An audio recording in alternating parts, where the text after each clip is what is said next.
Hey. It's that time of the year again, the annual tradition, courtesy of NXT, where grudges, tricks, and treats and scares galore will collide. This time under the silver and gray, before Halloween Eve, where all the ghosts and ghouls will be at bay. We're come here together tonight to discuss this incomplete card, but we're still going to have some fun. This is NXT Halloween Havoc. Welcome to the discussion. Let's freaking go, everybody. And I'm sure you all got your jack-o'-lanterns ready. So let's get into it. Hello, everybody, and welcome once again to another edition of Silly Predicting, courtesy of Super Reliable Studios. You know what this is. I am the Superman, the Super Brand Noah Foster. With me, as always, is my wonderful friends across the Silly Predicting community. I have, of course, the MVPs, the Dominguez's, and I'm sure they'll have points where they agree or disagree. We, of course, have the wonderful Avatar Man, JM, Jeff Meacham. I, of course, have my color analyst in, by the way, this is his brand. Here's NXT. Damn it. Renegade of Wrestling, JJ Williams, and of course, Mr. Producer Man of the Super Reliable Studios, always reliable, and also we are super reliable in Walter Cruz. That for a moment I thought he was a standee on a green screen. So it's good to see everybody. And again, figure those that are tuning in, please like, subscribe, comment, tell a friend, whether you're watching this live or on demand. And there will be a Predictions League forum once the stream concludes across all the YouTube channels, the comments down below, as well as the community tab on my YouTube channel. So again, if you want to be part of the fun, fill out the form whenever they complete the freaking show. And again, if you want to dictate the conversation, PayPal, my friends, or Super Chats, as simple as that. And other than that, I think we'll just go around and give everybody's thoughts before we really dive into this unique experience. Definitely one of the more unique Halloween Havocs I've seen in years because it's not fully done yet. Let's go around and give everybody's thoughts real quick. I figured it only makes sense to literally start with the person who represents the brand for the love of wrestling and the love of this NXT that brought him back to the business and the industry. JJ, good to see you once again. How you feel about NXT Halloween Havoc? It's your stage, and it's your, I would say, one of your favorite times of the year, my friend. Well, it's good to be seen. It's good to be here. I'm definitely sad that I'm not going to be here this weekend to join the festivities and to commentate along with Walter and James. We've got so much crap lined up in these next few days from today through Sunday. What was it, Jeff? Something like 7 streams in 5 days or something like that? Yeah, today, tomorrow, 2 on Saturday, 1 on Sunday, and then I've added 2 to my own stuff. I've got Mutual Musings tomorrow, and I'm interviewing Braden Timmons on Friday, the director and everything else for the Last Nightmare Part 1, which premieres Friday. We're gonna have an interview. He and I go up the hour before that premieres. So yeah, we're busy. It's bananas. Actually, Yeah. it's Halloween. It's crazy. It's candy corns. It's nuts. Yeah, I mean, it's just so much stuff, so much content going on this weekend in the next 5 days. And like I said, I'm sad I'm not going to be here for it. Noah wants to make fun of my NXT not having the cards together and everything when his Lord and Savior Tony Khan freaking throws stuff together at literally 2:57 on a Saturday before going live at 5 o'clock. Shit, right? So You're it's not wrong. like Shawn Michaels has never done this. Let's give the guy a little bit of slack. Hey, I I mean, will. my daughter clowns me that she can show an IMAX film on my forehead. You can show a double feature on Shawn Michaels's, okay? Let's He's got enough stuff to be upset about. Let's give the guy a break. He's got so much cooking in his witch's cauldron for Halloween Havoc between Julia, Stephanie Vaquer. We had the debut of Delta, which forgive me for not remembering her new name. Sorry, Zaria, something like that. Zaria. Like I said, I haven't got to watch NXT yet, so forgive me. I know that shocks a lot of people No. considering it is my brand, but he's got so much stuff that he's letting cook. Let it come to a full boil. Let it simmer. He won't let it bubble over like Tony Khan, but just let it cook. We're let good us now. not let us not forget, JJ. Shawn Michaels is the first WWE promoter to get one of the brands televised into the ECW arena. Yeah, and the women's tag team titles have been such a featured thing here in the last few weeks with Lash Legend and Jakara Jackson popping up on SmackDown. Who's to say that something with that isn't going to develop on SmackDown to be added at Halloween Havoc? I still say the unholy unit should be the chance, Let's but I'm not going to ridicule that because I'm not going to ridicule stuff for free. So I'll leave but that alone. but just let it cook. And if you want them to ridicule and rant, super chat. It's as simple as that. I got to be Why out of you- here at 9:00. Don't be getting nobody on no rant, Williams. Why is he trying to trigger NAF? All right, stop trying to trigger Everything's across the bottom. Everybody's PayPal. Everybody's. Shut it, Walter. Stop trying to trigger my alternate personalities. Stop it. Anyway, all right, JJ. It is spooky season, Noah. Well, fair enough. And also a season that you're very fond of because I know you also have great heartfelt projects and friends Totally. that are doing great stuff for it too. So, Jeff, good to see you. Welcome to City Predicting. Welcome back, my friend. How you feel about XT Halloween Havoc? It's one of the few things that isn't giving me an ulcer about this the spooky season. I love me some Halloween Havoc. I love that they've subtly gone away from branding this as an NXT PLE. If you look at the logo they're using now, there's a WWE in the Halloween Havoc pumpkin. It's not just NXT Halloween Havoc. This is WWE Halloween Havoc. This is really elevating the fact that NXT is that third brand. Yes, they are developmental. Yes, it is the future of professional wrestling, as Shawn Michaels said during the promo for Halloween Havoc when they had the ECW theme in the background. Great promo. Love that video. Can watch it forever. But I love that they're really pushing hard the fact that NXT is a player in this game that Triple H is now organizing. I think it's great, and I'm looking forward to the show. We've got only 5 matches booked, which I think, well, 4 officially with graphics, 5 that the graphic is, well, you guys will see it here in a minute. But I like that they're still keeping these things short, sweet, and to the point, especially on a Sunday night. We all got to get up to go to work on Monday or get kids to school or whatever. And so, yeah, keep the NXT show to a minimum. Keep Bound for Glory to a minimum. We'll talk about that tomorrow. That way you all can get home to the hotels safe and sound Saturday night. And shenanigans free. So we actually go to bed early and sleep in. Well, that's the plan, especially with City Predicting. But then again, with this wonderful row of friends below me, that might be a different story. That's that being valid. said, again, like I said, they are the MVPs, whether we're Simulable Studios, whether we're former names. Again, they give the people what they want, and they definitely spend on my day-to-day for all y'all's entertainment. Damn it. It's the Dominguez. Arlene, good to see you. How you feel about Halloween Havoc? I'm feeling pretty good. I'm interested. I'm like, my brother was actually asking me like what I was thinking about, what I was thinking was gonna happen in certain matches, and I was like, it's kind of weird having my brother ask me for advice. like what do you think is gonna happen when he watches it? He started watching it way before I did, so it's like,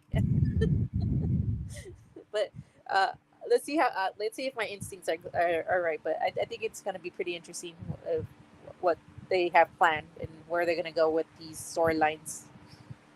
That's fair. Again, it's the new era too, and again, this is the first PLE of the new NXT. So let's see what the silver and black brings. That being said, from one trick or treat to the other trick or treat, I'm sure these two have had trick or treats against each other plenty of times in and out of Halloween.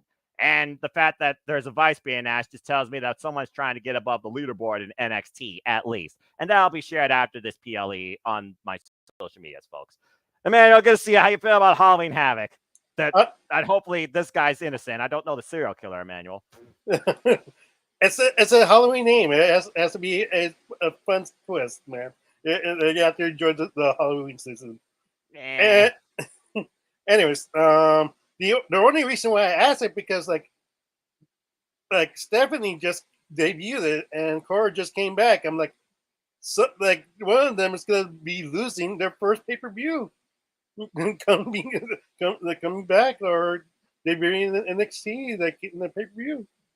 So it's kind of like, where are they leaning? Like where are they going? Like this, it's going to be interesting. I mean, this is going to be like a 2-match card for me, to be honest. Like I'm surprised they didn't add, Axiom and Frazier versus the OG, and then Celtic, Oh, gee. and Cedric, and because of the backstreet, confrontation, but it is what it is. Maybe they add it, maybe they don't. I don't know. Well, again, like the man that represents the brand the strongest in this day and age tells you to do, let it cook, son. That being said, Mr. Reliable, lots of Cruz, good to see you. Again, you and I will be on the call this Sunday Eve when I come home from ATVing. Hopefully I don't get stuck on a tree again. Shut it. But how you feel about Halloween Havoc? I'm feeling good. I'm happy. I'm feeling like a kid who got the full size candy bar while he's trick or treating. I'm ready to go for this. Not those little mini things. I think NXT is ready to deliver and show that they are, like Jeff's saying, that third brand. You can see, well, he mentioned it, how WWE is treating it, and there's been rumors on Twitter that you might as well not even consider it developmental. It's the third brand, so I'm ready to get more eyes on it, and I'm ready to go and predict this. I think I'm at about a 9. Yeah, I think that's fair. Like I said, I still hold NXT to a higher degree than the red and blue brands of WWE, especially in its rebranding, where it's even easier for me now to watch it with the silver and gray. It's not black and gold. It's definitely not what it used to be, but it's far better than what it used to be. Arlene, you got your hand up real quick. What's up? Oh, can we just see the leaderboard just to see where I'm at? Maybe. I'll put a pin in that for now. But that being said, we've heard everybody's thoughts, a lot of great initial conversations. Without further ado, Sleep Predicting Community, Sleep Reliable Studios, and participating panel members on Sleep Predicting. Let's get into it. So again, as y'all talked about, we've talked about before, Halloween Havoc will, of course, be this Sunday, not Saturday, this Sunday. And the start time will be, I believe, 6 p.m. Eastern Standard Time for the kickoff, 7 p.m. for the actual time, PLE-wise, on the Peacock. Yeah. So again, please adjust your clocks accordingly. We will be going live here with our own little pre-show, probably about quarter after 6, to discuss the matches and as they develop. If they're not fully developed by that time, maybe they'll be developed during that time because there is still some stuff to figure out regarding, well, some of these matches.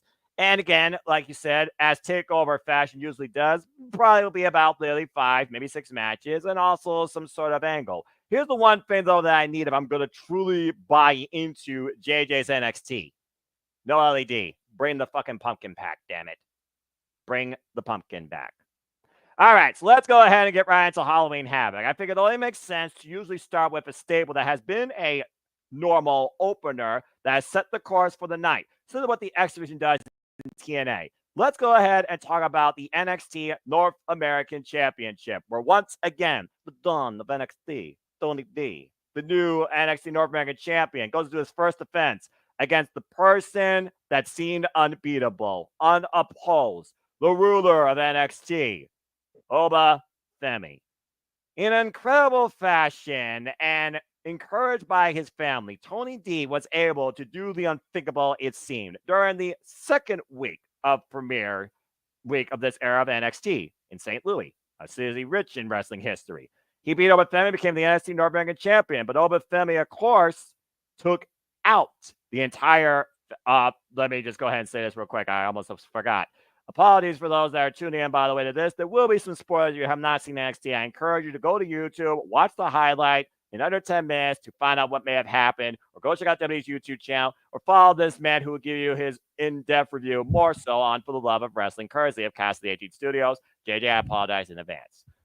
No worries. Or download the CW app and watch the replay. Yeah, exactly. But also follow the Renegade Wrestling, JJ Williams, For the Love of Wrestling. That's more important. Exactly. Okay, so anyway, as I said, he won on St. Louis. He had a celebration, but Oba Femi says that the result will not happen again. He got to spin the wheel and make the deal. This match will now be contested under tables, ladders, and scares. Oh my. It's table, ladders, and chairs, folks, but it's Halloween. Just go along with it.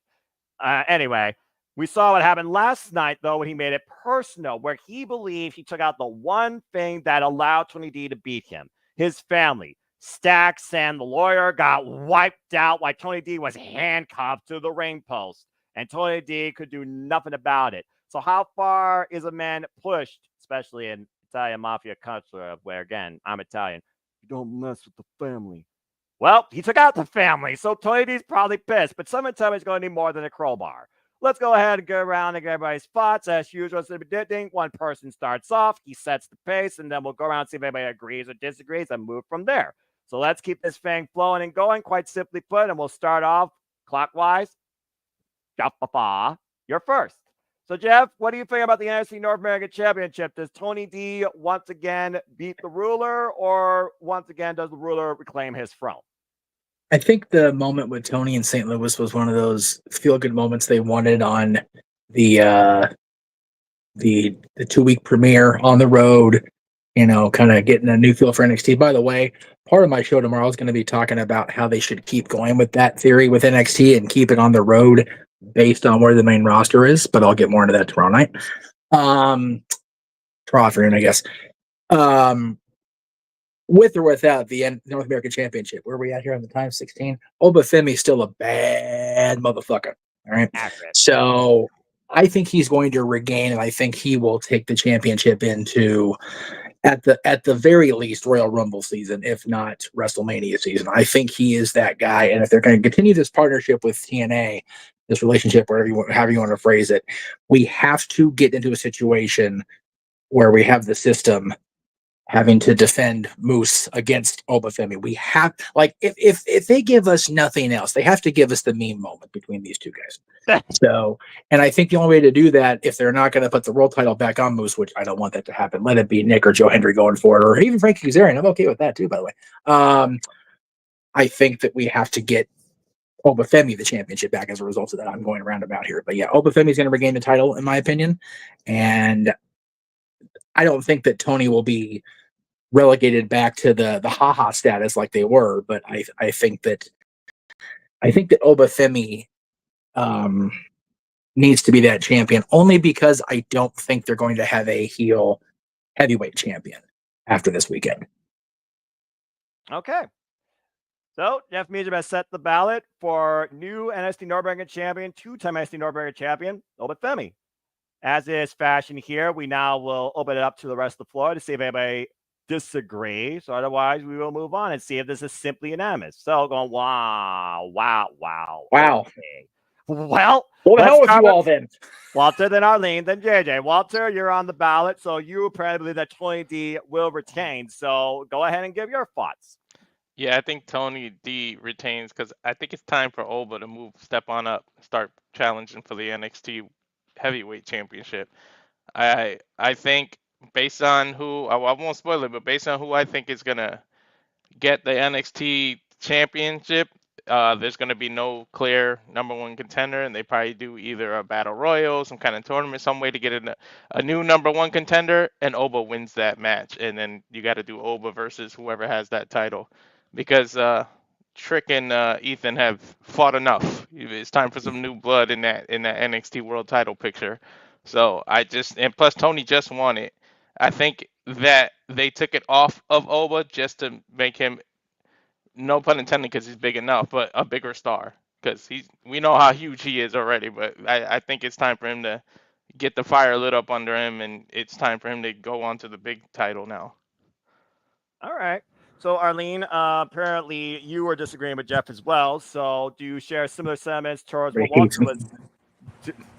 So, do you share similar sentiments to what Walter was discussing regarding Obafemi's star power potential, but still needing maybe this championship to further hone his craft? Now that we've seen the ruler beaten, maybe we get a different side of the ruler now that we know that he is human, vulnerable. What's your thoughts, Arlene, before we go to JJ? It's not so much as I agree with, I don't disagree with Jeff. I actually was talking to my brother about this, and I said, ideally, both titles should be kept on the people. But I feel like out of the two titles that could possibly, like, the persons that could lose their title, I can essentially see NXT making Tony D'Angelo lose it. That was my only thing. I ideally hope Tony retains it because he just literally won it. But I feel like Shawn Michaels is going to end up making him lose it and giving it back to Obafemi. Because in my head, it's like, I feel like between the two of them, one of them most likely is going to lose. And who's the most likely to lose? I don't see Trick Williams. He has so much momentum behind them. I don't see them giving it to Ethan Ego again. So that's why I feel like they're gonna take it off Tony and give it to Obafemi, and then Trick Williams retains. But I hope that's not the case. I do hope Tony, because like I said, I hope he does, because he just literally won it right now. But I do see that them going that way and making him lose it just so that he couldn't say that he had that moment holding the title for a little bit. That was my only thing that I wanted to add to that. All right. Well, JJ, I'm gonna be real with you, dude. I've been a heavy critic of this NXT for a duration of time, but you brought me back into it, like Evanescence does bring me to life. Now they got the black and the gray, the silver gray, the smoking gray, whatever the hell you want to call it. Tony D just won this title at the start of the era. Some would say it's a ratings pop. Some would say maybe it was a mistake. Some would say it was overdue. You tell me. I'll leave it to you. But I like to think that the NXT North American Championship has been the one title for the longest damn time outside Wesley and Obafemi that never got a true long-term rightful damn identity. And they just broke Obafemi from it. So again, do you circle back to Obafemi just cuz? I think for me, if I'm going to put out a prediction, I think Tony D has to retain. I think they even made it even more of a possibility that he's going to do it by any means necessary. Not just the fact that it's tables, ladders, and chairs, but Oba just wiped out his entire family. Oba already had a tremendous workhorse run with this championship. I think he's already proven enough that he can be the NXT. I'm going to do a hot take right now before I give it to JJ, and I'm just going to leave it at this. Deadline. Obafemi is your Iron Survivor, and you fill in the rest. But that being said, JJ, Cody, what the hell just happened? When Daniel's saying Tony D gets the win, but he thinks Key Alliance might try to help Oba. Yes, I'm aware of that moment as Oba and I'm here. two animals. You're fine, brother. Had a moment backstage. That might be a whole different kingdom waiting to be built there, and it's not going to be an animal one. And Chris, again, shout out to one of my 4 horsemen predictions. Chris saying that Tony D retains and time for Oba to move up to bigger and better things. Oba undefeated since January. 10-month undefeated streak is not bad. I think Oba definitely is ready for the main stage of your NXT. And him getting this championship back just relegates him back to secondary, in my opinion. So, JD, where do you stand? Well, unfortunately, between Walter and you basically said everything I was going to say. Dick. I was going to tell you that no, Tony D is not going to lose the belt to Obafemi. And I was going to tell you that I had 4 words for you. Deadline. Well, great minds think alike. Obafemi is going to win the Iron Survivor Challenge in order to get his title shot at the NXT Championship there. That's how he's going to move up to the upper echelon. He doesn't need the North American Championship anymore. To be the true ruler of NXT, you don't need the secondary championship. You need the world championship. Simple as that. And again, Shawn Michaels, give the man his due. All right. Well, that being said, Emmanuel, he didn't really hold his hand up, so I'm guessing he's with Jaffa, figuring that Oba will get it back. So he looks like he's thinking. So do you have any closing remarks before we move on? Yeah, I mean, like that guy. I was gonna go with Tony D to be honest. It's just like everybody's raising their hand. That's why I didn't raise my hand. Like with everybody else. But yeah, I mean, like as you said, Noah, like he just saw Tony just saw his family being destroyed. I mean, I could see them probably helping Tony, throughout the tables and that chairs match. Like there's like Oba's is basically ready to become NXT champion and defeat to raise the NXT during the stand and deliver, and that's the trajectory that they have for him. I mean, like he's like he doesn't really need it back, but if they do, I mean, like it'll be like a little bit of step backwards. Maybe Tony's not the right choice, but that'd be kind of weird, after 1 week or like Like how many days was it? Like 14 days? Do you not know? Something like that. Yeah. Just two. Something! Sorry. Yeah. That's tomorrow, Noah. Well, I've got TNA on my mind as well. Again, there's a lot of great excitement right now and everything. Not for all SmackDown right now as a fan of It is always on his mind. No, copyright, not copyright. Good. Anyway, go ahead. Anyways, like unless they put a Jade Uso moment, they just make it like a short transition. That's You- Delete. I'm trying my best to be on good behavior while not paid. I'm not trying to pull an NAF tonight. Don't start with me. I just That's say really like it's a possibility because lately, if you notice, like the main roster has been kind of copying NXT, like the special referee, who was the special referee between CM Punk and Drew McIntyre, Seth Rollins, and guess who was the special referee in NXT doing a championship? CM Punk. Like there's some similarities that it wouldn't be off base because guess what? HBK and Triple H are producing the show, so there's a small possibility that Jeff might take the point, but for me, it makes sense that Tony retains it. That's my answer. All right. Well, while you talked about tag teams, let's go ahead and switch gears to the women and talk about tag team wrestling. And as we go around the board, JJ, you're on the ballot for this because let's see if the Prodigy and the Mean Girl, now back with her friend, it seems. Well, I don't know what brought them back together, but here we go. Take on arguably the most violent, strongest duo of women right now in WWE that should actually be tag team champions, in my opinion. But clearly, much more is on their mind. Let's go ahead and talk about Roxanne Perez and Cora Jade versus Stephanie Vaquer and Julia in women's tag team action. And to my knowledge, they did not spin the wheel and make the deal. This is just a straight up women's tag match, I believe. So I'm kind of curious why this one does not have a tagline with the wheel, and could that change? But nonetheless, let's just go ahead and briefly talk about it, and then JJ can talk about it. Again, Roxanne Perez, the Prodigy, women's champion of NXT ever since being Lyra Valkyria at Stand Deliver, redefining herself literally top to bottom in and out of her career in WWE. Done everything and has only raised herself even higher. Of course, we've seen her beat everybody in and out of NXT, including but not limited to Chelsea Green, Julia most recently, damn it, of course, Jordan Grace, and that's still up for debate. And again, the list goes on, including Jada Parker and Lola Vice. Sorry, Walter. But of course, we saw Cora Jade the last time these two were at Halloween Havoc, might I add.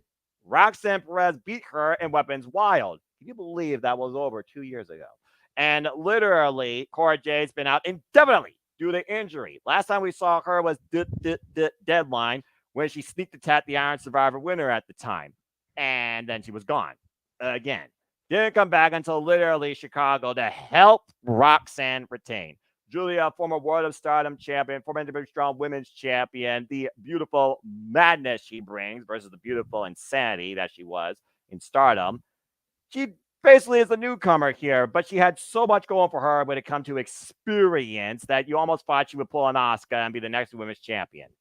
And you would think that she's in a handicap affair. Nope. Here comes Stephanie Vaquer, and these two, of course, have become friends ever since their matches in Japan. And of course, I saw those because I watched Stardom. So here we are, a women's tag match where two women have one thing on the mind, the IC Women's Championship, but that's not what this is about come Sunday night. Why Cora Jade and Rosa Perez are talking about they are the two toughest, meanest standard bearers in all of NXT and arguably WWE. So who really holds control here in the women's division of NXT? Arguably the best women's division right now in the industry. JJ, it's on you. What do you got to say about this women's tag match, cause and effect, where we go from here, and could Zarya come into effect? It's always possible Zarya will come into effect. Again, I didn't see this week, so I didn't see how the two, Stephanie and Julia, worked as a tag team in their match. Very well together, and they beat Fatal Influence easily. But I feel there's bigger and better things in store. My theory is Roxanne and Cora are going to get the W here, shock the world, and then Stephanie and Julia and possibly Zarya are going to enter into competition with each other to see who the number one contender is going to be. I don't see this union of Stephanie Vaquer and Julia lasting very long.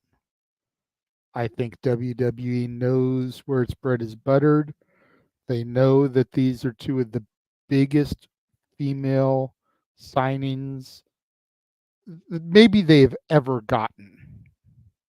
Probably. At least since Asuka and Roxanne. Like, these are top tier bad bitches in the ring. Damn right.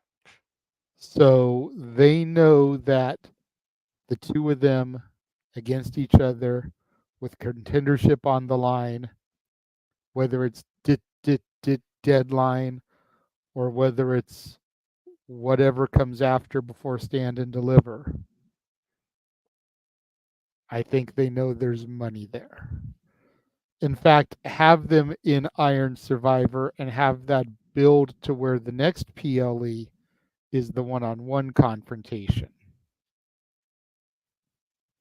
But I think there's more money in them as opponents than there is as a tandem. Roxy and Cora get the W here, shocking the world. Oh, all right then. Well, I mean, wouldn't be the first time that we've seen heels cheat to win. That's what they do. That championship, wham, in someone's face.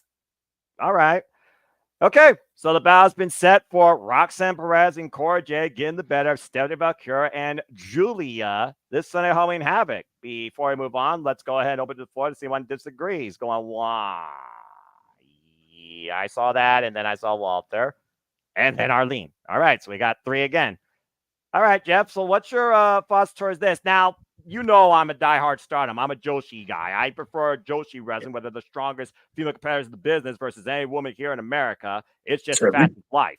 Julia, again, though, she also has had her fair share of fallout with friends when she used to lead Donna Del Mondo, Women of the World, in Stardom. And for the longest time, her and Stephanie, they were great rivals. Stephanie was her undoing for them to be Strong Women's Championship in Corrigan Hall. So I almost wonder again, you do build that bond as foes to maybe become stronger allies, but you also don't forget the past, and only one can be at the top. Both clearly want to be at the top. So do you think there could be a bit of one-upsmanship or tension that could build out of this match that maybe could cost them here? Or do you think that puts us to the side and actually leads them to victory, considering you put your hand up? So I'm guessing you think Stephanie and Julia get the win somehow here. You mentioned that Stephanie and Julia have had that rivalry in the past, and you're assuming I think that could be their undoing. You're talking about the wrong team imploding here, Mr. Foster. Let's not forget that Cora's been off for quite a while, but we never really got that definitive payoff between her and Rox. No. And Cora is after not tag team glory. She's not after being buddies with people. She wants the title. Roxanne has the title. What better way to make sure that she gets that shot than by costing Roxanne a victory against her 2 most recent fiercest rivals? Cora goes, "You thought these 2 bitches were your problem? Oh no, honey. I've always been your problem."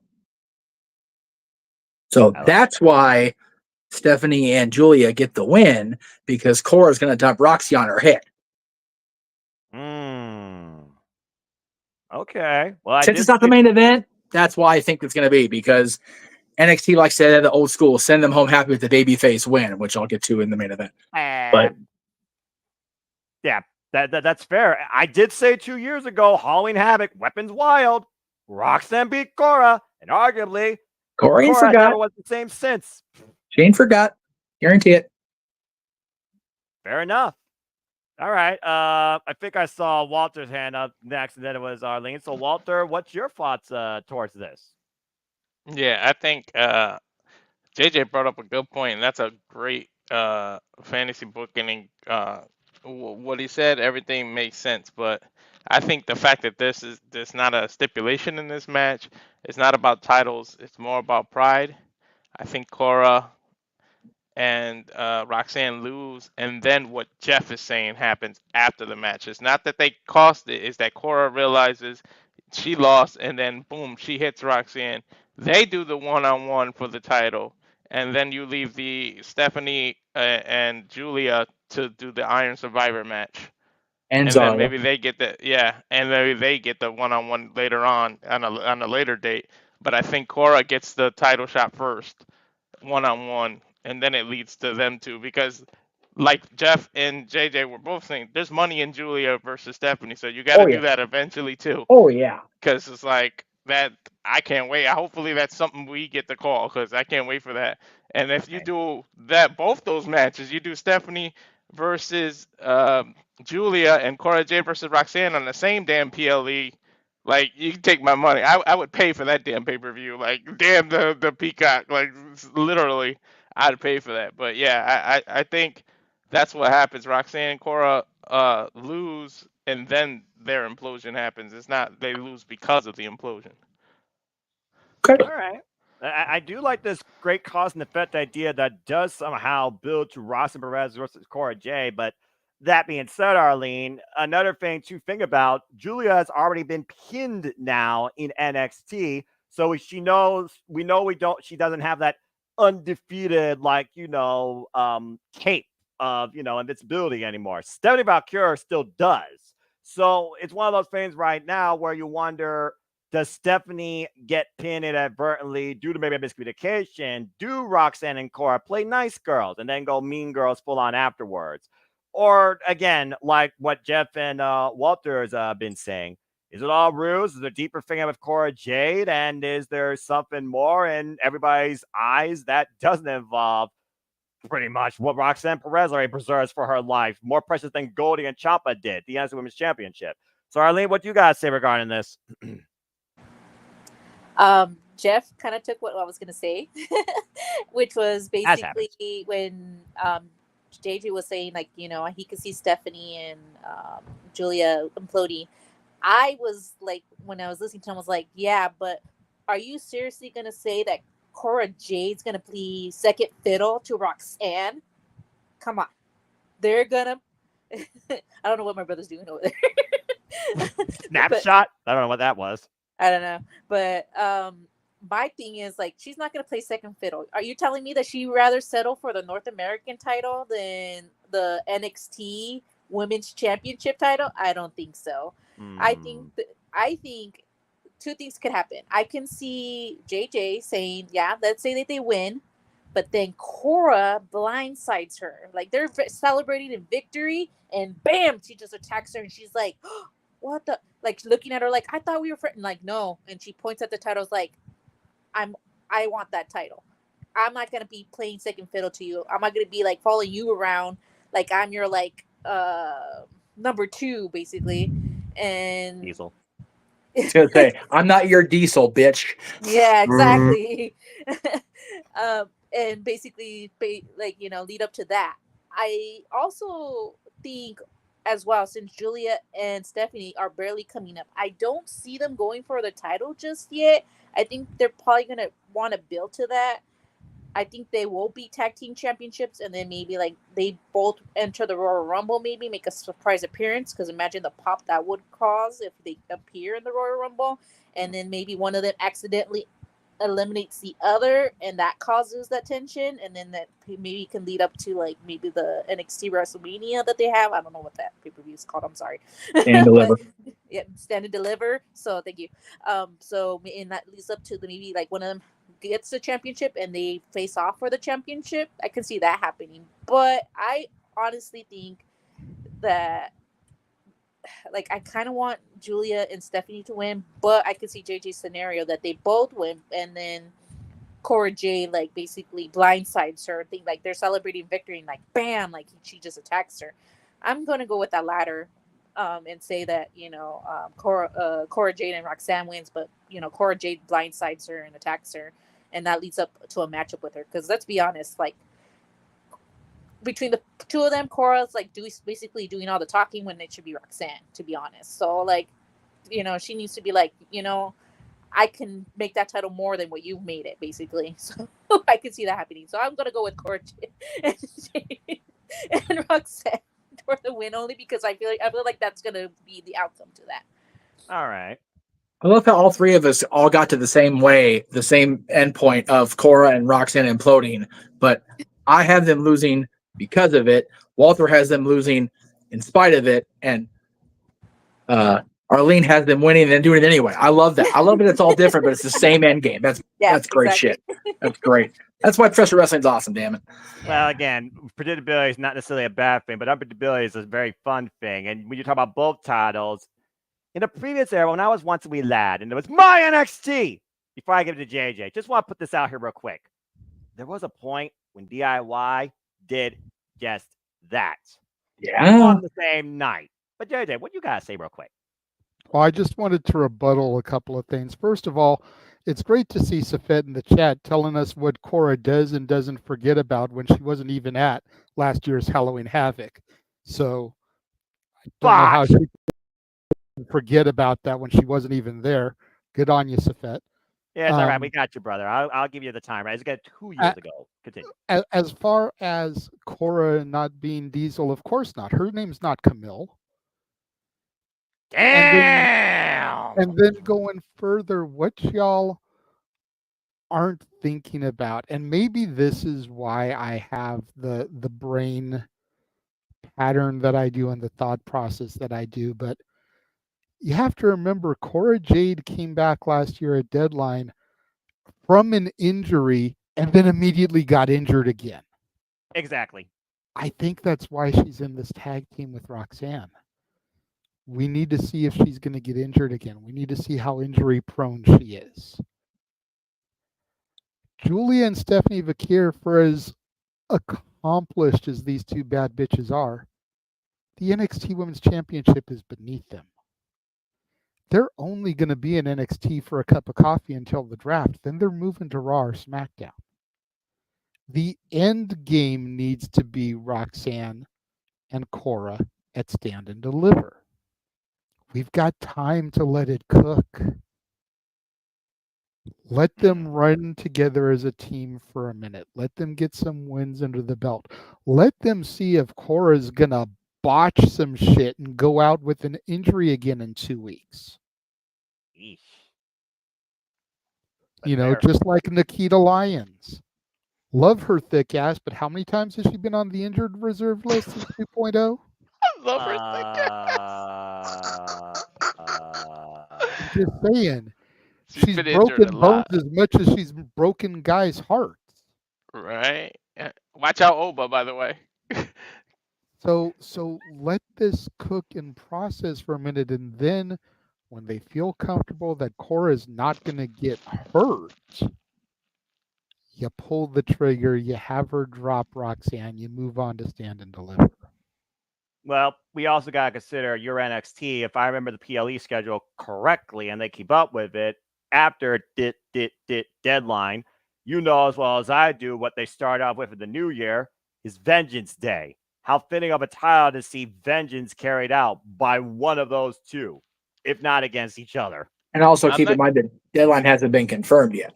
So yeah, and Granted, I'm not going to but change my pick, but JJ has a great point, because if you let it cook and let him do that, she'll trust Cora more, and then it'll more effective when she actually does take Roxanne down, because Roxanne won't see it. It'll really be out of nowhere, because theoretically speaking, right now, Roxanne might not trust her. By the way, Roxanne might think that Cora's gonna do this. So if you let it cook, then yeah. And let's not forget, Roxanne Perez right now is playing the role of Cora Jade. This was supposed to be Cora's title run, but she fucked up and got injured. That's why Roxy had to turn heel in the first goddamn place. Accurate. We were So literally if you talking let about that. her in and you give her that opportunity and you let Roxanne trust again, you kind of open up the friendship doors like we had with MJF and Adam Cole, except it's more believable because we all buy Roxy better as a babyface anyways. That way when she gets dropped, she's the sympathetic babyface again. Yeah, and it would make sense too No. because they definitely would sell her, I think, more as a babyface on the main roster because of again appeal. Too bad there's not a barbershop window that she can't throw herself through anymore. Don't give him ideas, you freaking idiot! Janetti was not thrown through it. He jumped through it like a coward. Arlene, you've been so patient. What do you want to say, Coward. darling? Oh, I was just gonna say that. I mean, in that logic, anyone could get injured. So who's to say Roxanne doesn't get injured before then? Yeah, that's So valid too. it's like you're saying, what if Cora Jade? Who's to say Roxanne doesn't get injured? Who's That's to say fair. that Julia's not going to get injured or Stephanie's not going to get injured in the future? It's like it's what ifs. We don't know. We're not, like we can't predict what's going to happen. You just have to let it play out. Whatever That's happens, fair. happens. That's fair, but Roxanne hasn't been proven to be injury prone like Cora Jade has. We're Yeah, going but off that's true. record. But still, you got to consider like anyone else can cause that storyline to change. Agreed, but we're going off past track records. It's like an alcoholic. You can trust an alcoholic to get fucked up and do some stupid shit. A sober person, not so much. Not as Roxanne much. doesn't have the history of injuries. Cora Nope. does. I can't even recall the last time Roxanne Perez got actually injured in her career, and I followed her work through a little bit of reality wrestling when she was Diamond's champion, and of course followed her work when she was the Women of Honor champion. So, yeah, because remember, formerly Jeff, it was called Women of Honor, not Ring of Honor Women's World Championship like it is now. Right. Can we all just knock on some wood because we put some bad juju out there, and I don't want anybody getting injured. I didn't say the word. I know.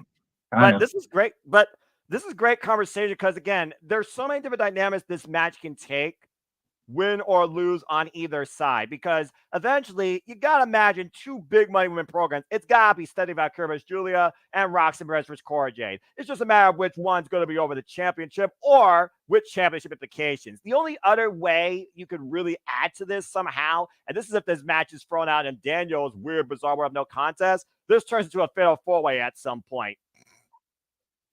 Yeah, that would be one of the things that would make me mad about not being able to go to Mania weekend is if they had these four involved either in two separate matches or all four of them together. I'd be low-key pissed I'm not going now. I'm sure he would too. Well, I know one place that JJ can go, and Emmanuel, I noticed you didn't talk at all, but again, you had your finger up. I acknowledge you. You got something to say real quick? Yeah, just like JJ said, like they cook like for you. Sous chef with him. Yeah. Because Arlene, Walter, and Jeff already want Cora to back the, but she what's the old saying? Keep your friends close, but keep your enemies closer. And that's the point of the storyline. That Cora Jade's not gonna step Roxanne right away. She needs to make sure that Roxanne feels comfortable, and once she lets her guard down, then Cora Jade could be the baby face of the company, and then that's the what they're building. But for me, I think it's gonna be in Cora Jade winning the Iron Survivor, and Roxanne is gonna say, "Oh, this is easy. My friend's gonna lay down for me, so I can keep the title." But in reality, that's never was their plan. So that's fair. I mean, but for me, it makes sense for Stephanie and Julia to win this match. That way, because Irene mentioned this when I was talking to her, that whoever pins Roxanne or Cora will get a number one contenders match, and that's gonna build up for the next pay-per-view, and Roxanne's gonna keep the title until Stand and Deliver. So whoever pins, whoever pins, we're saying whoever pins Roxanne. I think it's one of those things. Also in a tag match, you protect the champion, which is why I'm going with Stephanie and Julia, because I think one of them pins Cora Jade, because Cora Jade right now is in proving ground mode. Let's be honest here. Like JJ said, like everyone said, it's her first match since he's been back. Dude, we got to see if she still can do what she's able to do in that ring. By the time, remind you how much experience she has, by the way, in the wrestling industry. Hello, Elena Black. So we got to see again is she comfortable mentally more than physically? Because again, it's two worlds when they're in this ring, folks. Is she comfortable enough to compete like she used to in that ring? Start with the tag, build to a singles. Don't even have to feud with Roxanne immediately. She could feud with Julia or Stephanie in the meantime, based on who pins her or how this match goes out. But yeah, I'm going with Julia and Stephanie for the win. You gotta give the good guys something here to build something into what's going to be, I think, a longer term story with all four of these women in some capacity. And the end game for one of them is going to be the NXT Women's Championship. Yeah, That's all I gotta say about that. yeah, that's why I slightly disagree. Roxanne takes the pin that way. They said they could say Valerie pin Roxanne. That gives them more reason than Cora taking the pin. So Well, again, Shawn Michaels is the guy, so we'll see. But again, it's one of those things right now where it's just a matter of if there was a gimmick to this, we would be thinking the same way. I mean, just saying. Again, it's the only match right now without a gimmick. So let's go ahead and move on here to our next match while we literally made sure we rolled the dice on where this could go. Let's go ahead and talk about where everybody right now is enrolled and whether or not it still can give you a teachable moment. Put it up if you do.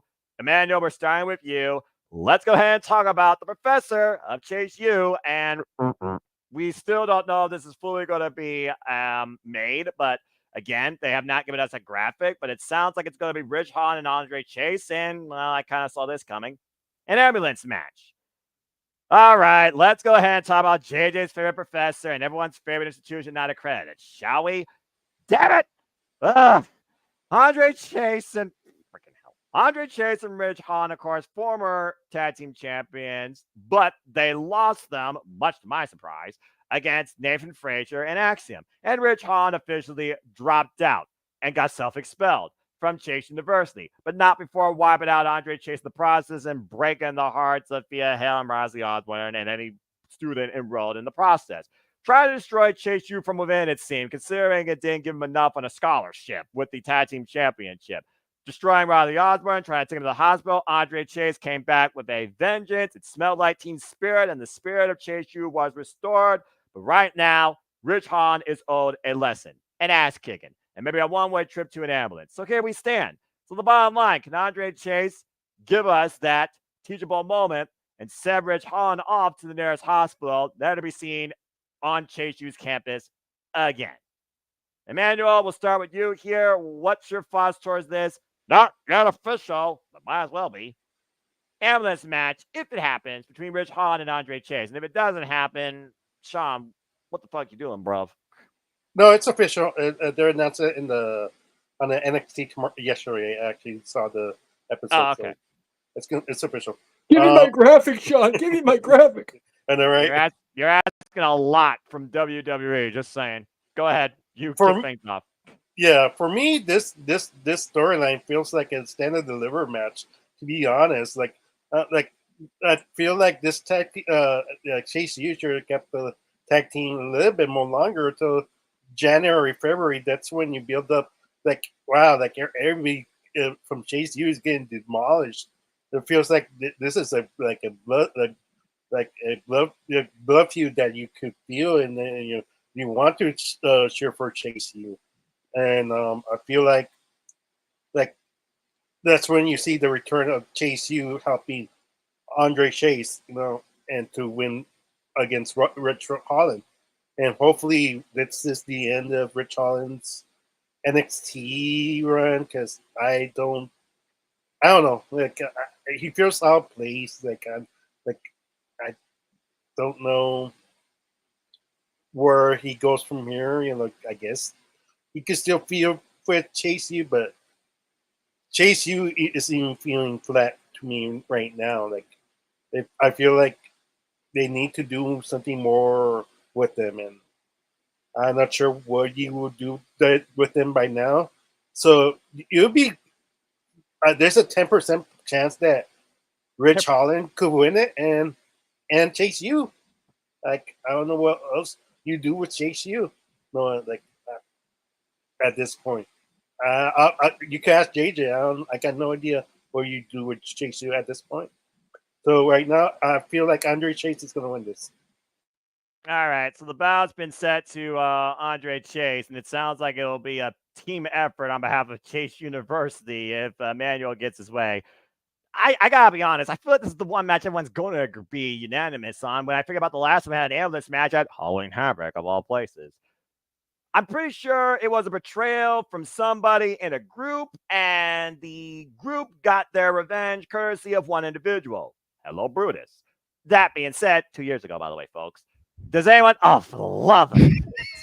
You love to see it. You love to see it. I feel like I don't even need to ask this question, but I feel like this man owes some comments considering he's going to speak on the state of Chase University. But before I give it to JJ, does anyone have anything opposing to say regarding Andre Chase losing? Going once.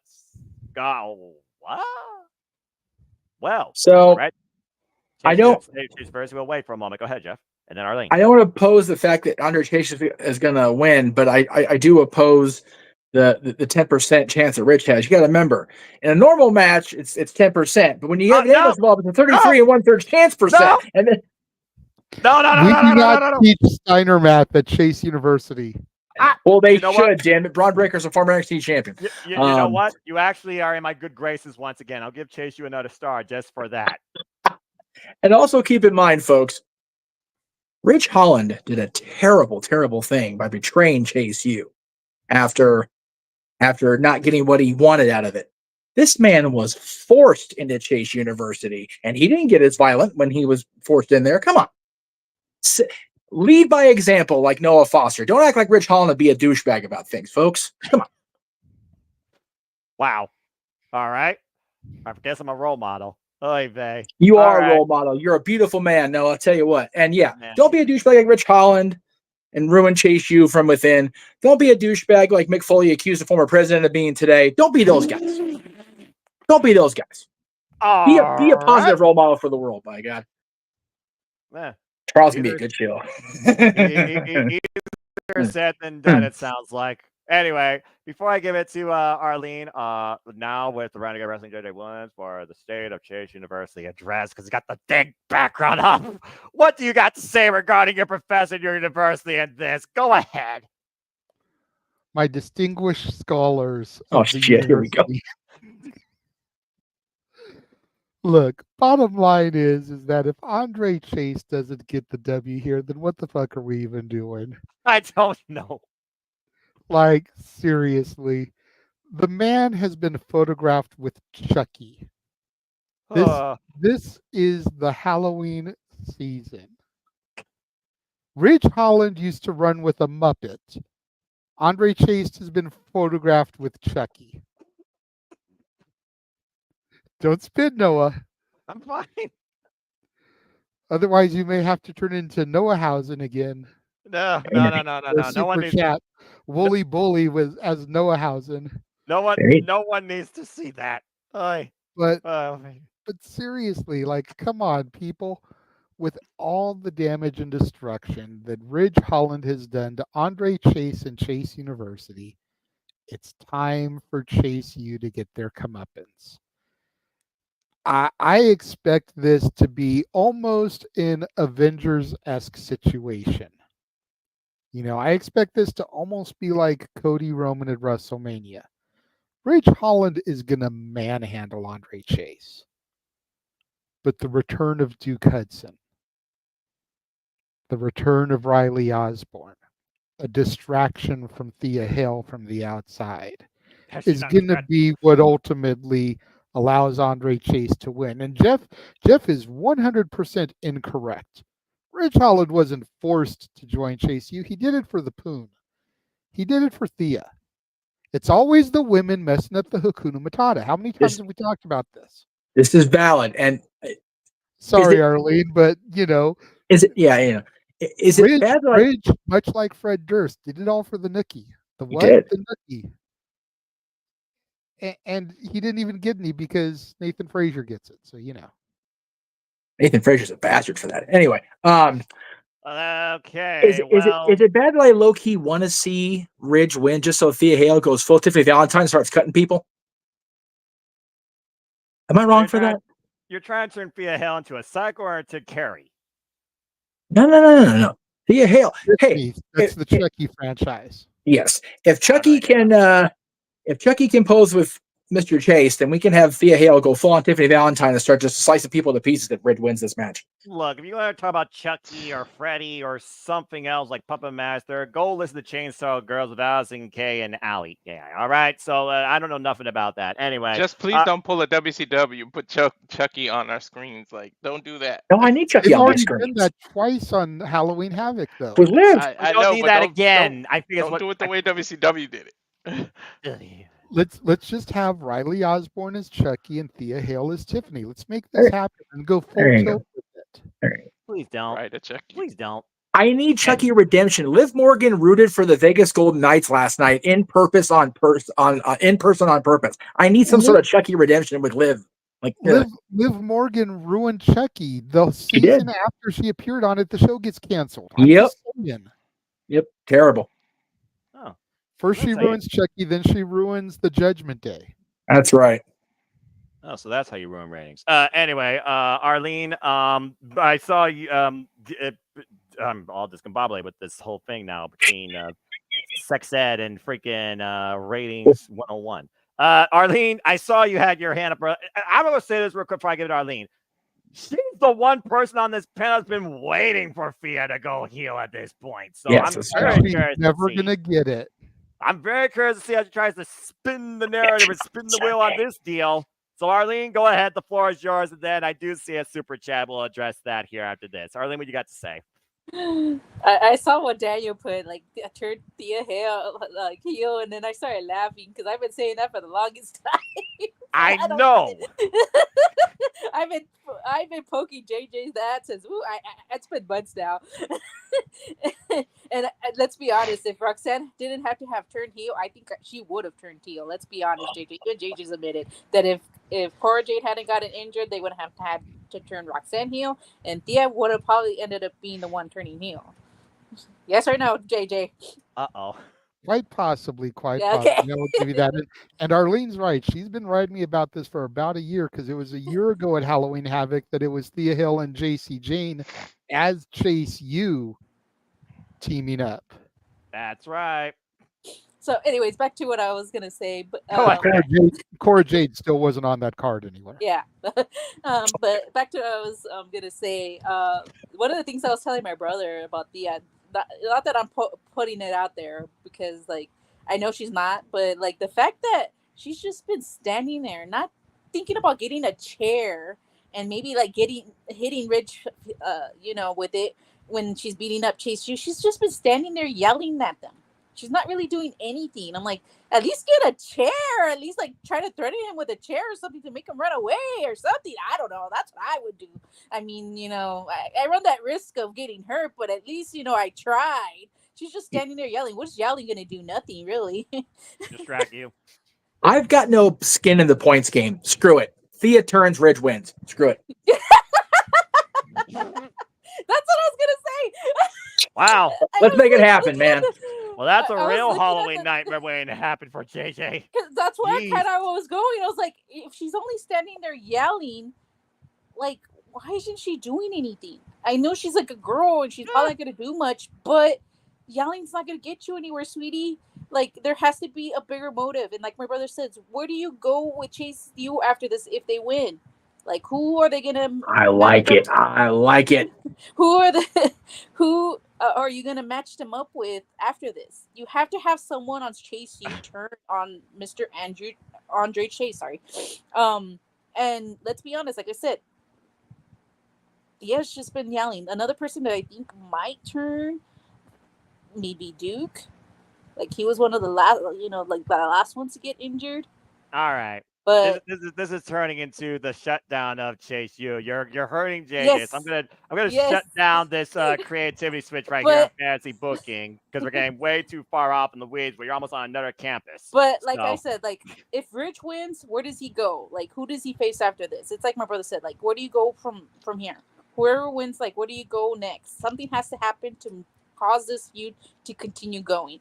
And the only way I can see this going is if Ridge wins, to be honest. And that's why, for once, I actually agree with Mr. Chase U here and think that Andre Chase is going to win too. This has to be an end game. It's one of those feel-good stories that you see in the end. The villains overcome, blah blah blah. Like Matilda overcame Miss, what was her name? I don't remember anymore. So it's one of those things where it's just you got to give some sort of happy moment on a night full of tricks and treats. I don't think there's going to be a trick involved in this match. Just a Chase U ass kicking. No, trick the main event. Well, yeah, that's Devil's Playground, but that's a whole different conversation. Emmanuel, I saw your hand up real quick because I think Walter didn't have nothing to say. I think he was just laughing this whole time while safety's been lost in the sauce, and I don't blame him one bit. And again, if you have a question, folks, super chat, simple as that. Emmanuel, what you got to say real quick regarding anything else in this madness? Well, I was just going to point out that JJ, like, you have to remember, Chucky did kill Liv. That was the best thing about the program ever. Oh, So, for God's sake. Didn't kill her hard enough. She did the hockey game last night, breaking my heart. I know you guys. I know Arlene just said what's next for Rich Holland, but if he does win, you can always put him in the Iron Survivor match, and it looks like he's about to win it, and then Andre Chase comes out and cost him that victory. That he's about to look like he's gonna win and have the lead or something, and Andre Chase can stop him from doing that, and that's how you can continue the feud. And can I add to what like you guys were saying about girls? Who's always the one whispering to the guy to turn? The girl. Just saying. Thea could be whispering to Rich all this time. Or maybe Rich was whispering to Thea about, hey, he didn't believe you, but I believed in you. I even put you in a championship match with Roxanne when he threw in the towel on you. With all respect to Arlene, JJ, the album came out around the same time. The song came out around the same time as Nightmare on My Street. What did Will and Jazz always say? Girls of the world ain't nothing but trouble. Hey, we know what Eve did if you believe in that stuff. That's exactly I believe. Women always have a way to bring a man down. I'm just saying. I'll take your word for it because I've never messed with that world, nor do I have any plan to. Hello, Hassan. Good to see you. Singles for life. All right, let's go ahead and move on from here. And that being said, from someone not single to a married man, but he always has something to say whenever the name Lola Vice comes up. But you're not going to talk about her here, Walter. You're going to talk about this. And we still don't know what's going to happen. Let's go ahead and move on, folks, from super chat. Oh, yeah, that's right. I'm sorry for all that madness. Go ahead, which was on that match. Oh, was it? Let's see here. About that. Oh, okay. Sorry again. When y'all talk about sex ed and it's no longer when it's not about professional wrestling. That being said, Emmanuel did give us a $2 super chat. So JJ, what would you do with Chase U at this point? Well, I mean, hey, they got the professor back. They aren't going bankrupt. So I imagine at this point or after Sunday, okay, JJ, what would you do with Chase U? You've got to kind of keep them on the same path that they're on. I love my Chase U. They will not work on the main roster. No. They're too 1980s, early 90s gimmicky for the main roster. I could potentially see Andre Chase as the next Cinderella story for the North American title. There you go. Tony D is going... I could see Tony D, even though he's a babyface right now, getting consumed by the championship and doing anything to keep it, starting down that dark road again to going back heel. And when he does, here comes the great white hype, Andre Chase, to intersect him and be the Cinderella story to finally dethrone Tony D'Angelo. Whatever happens, though, this match on Sunday needs to be it for this feud. I'm done seeing Andre and Ridge. If I'm wrong and Ridge wins, put Ridge in there against Tony D. Yeah. Ridge isn't going to be NXT champion, but put him in there against Tony D. If Andre Chase wins, put him in there against Tony D. Andre Chase is never going to be NXT champion. Both of them could be an Iron Survivor, and that would be the only other time I would want to see them interact against each other. But this match on Sunday needs to be the end of it. What if Ridge wins because Thea? Don't feed into Arlene and her Uh, wishes and desires. I've been thinking about that for a minute. I just didn't want to be that guy, but I'm gonna take her Now lead. you are. So there Yeah, we I know go. I am. So Not yeah, It's not going to happen. If Thea was going to turn, she would have turned a year ago with JC.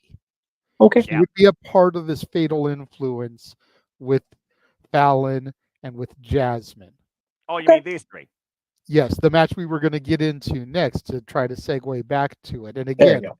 apologies for the half-assed effort on this graphic. WWE.com has yet to post the YouTube-friendly version. Noah, take it away, sir. I did what I Yeah. could.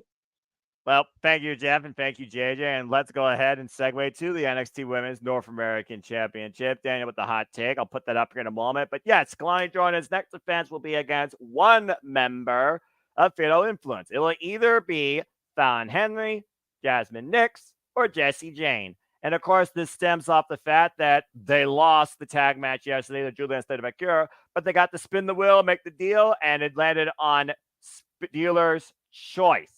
Meaning they have complete control over who faces her. I don't think it's necessarily about the control of the gimmick, but they basically leave the champion guessing. Kalani Jordan, of course, has already had successful defenses against the likes of Soruka and Wendy Chu, of course, on the grander stages of NXT, continuing to prove that Lonnie can do anything, simply put.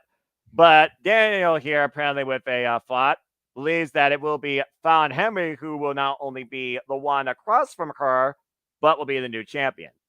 That being said, Walter, sorry, it's not Jada Parker, it's not Mamacita, but you still have incredible athletes here fighting over the NXT Women's North American Championship, and maybe one of those two can eventually challenge for this title once they get over their feud against each other. Surprised that match not on Halloween Havoc, but again, can't fit everything in one night. Walter, who do you think faces Kalani Jordan at this point? Because right now, folks, nothing is official, and if it does become official before the actual show starts, the form is going to be you either fake new champion or not. I'm keeping it simple. I'm not going to go crazy with the form, all right? Especially when, again, it's not complete. You're either going to have a new champion or you're not. But let's go ahead with Walter and pick his brain and see who he thinks might face her and if there may be a new champion. Walter, you're on the spot. What you got? Spoiler alert, I like all four of these women too. So it don't matter Not that Mama surprised. But yeah, that's why I had to word the banner the way I worded, because we really don't know like who it is. But I think Kalani's gonna have to run the gauntlet. So I'm gonna say Jasmine Nix is gonna win this, and then she's gonna have to get through each one until she eventually lands on Fallon, and that Fallon is the one that takes the title. It just won't be tonight. I mean Sunday. I think she's gonna end up facing all three of them on different one-on-one matches. So you get Jasmine first, then you get JC Jane, and then you get Fallon Henley, and Fallon Henley is the one that actually takes the title from her. That's just how I see it going. So for now, I'm just gonna predict Kalani. She retains here. Okay. I think that's pretty simply put because I do think right now that Kalani Jordan being the inaugural NXT Women's North American Champion, it makes sense. She's building it. She's having a good run so far since we're at NXT Battleground. And again, when you got these three women right now that probably still bicker within each other, I don't think any of them necessarily need to go after the title out of this circumstance. I think they're all capable of winning it on their own at a different date. I think she also retains too. So I agree with him. Does anyone think that we're going to have a new champion? Go once. Go. Damn. All four again. Well, this should be interesting. Jeff was first, then Arlene, then JJ, then Emmanuel. Jeff, what you got? I like the gauntlet idea. That's what I was going to say, Walter. But I think she's going through the gauntlet all in one night, and Fallon's going to come out the champion as a result of that. Oh. All right. Short, sweet to the point, but that's how I feel is going to happen. I think Fallon's going to be the champion, and I think the spinner's choice will be run the gauntlet. Okay. Well, apparently Emmanuel agrees with you, but Arlene, you was next. So, Arlene, what you got to say regarding that? Before Arlene, Jeff had put in the private chat he needs to get out of here, so let him do his thing real quick. Oh, I'm sorry about that. No, you're good. I have a ride because I'm going out. So regarding the championship match, straight and simple, they didn't put the title back on Trick to just take it away again at Halloween Havoc. So Trick retains, my personal opinion, and we go into November with Trick Williams still being the NXT champion. appreciate being invited in, as always, gents and lady. I'll be on the air tomorrow with Meech's Musings. I'll be talking about this weekend's shows as well as other stuff that's been going on in the news, both in and out of wrestling, thanks to what's happening in a couple weeks. And then Friday, I'll be having an interview with the man behind the Haddonfield Nightmare and the Last Nightmare Part 1, Braden Timmons. That'll be on Friday at 8 p.m. Eastern, the hour before that the new movie premieres live on YouTube. So we're going to be recording that tomorrow, though, because he's booked crazy Friday for obvious reasons. That doesn't surprise me. So yeah, I will definitely be visible up until Saturday. I'm not going to be part of Bound for Glory, unfortunately, or Halloween Havoc coverage because I'll be out and about. But thank you guys again for letting me in. It's always good to return back on screen with you wonderful people. I do miss you guys, and I will hopefully be making my full-time return in January on the 1st because it is a Wednesday, and I get to go. I get to do the thing before Greg Sherry goes live with his show that day. So anyway, you guys have a wonderful rest of your night. Enjoy Halloween Havoc.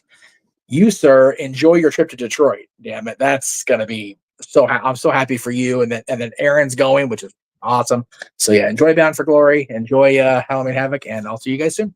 Tomorrow. All right, ladies and gentlemen, Jeff Meacham.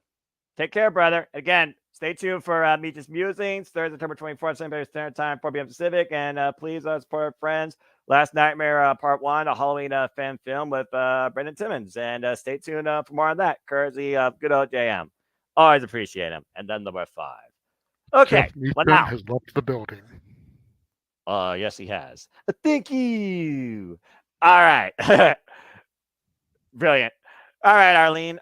Did you have anything further to say regarding the NXT Women's North American Championship match, or did you just want to give Jeff his accord? Oh no, I did have something to say when it came to that. Towards the end of NXT, I don't know if this is going to lead to anywhere, but Zyra, is that how you say her name?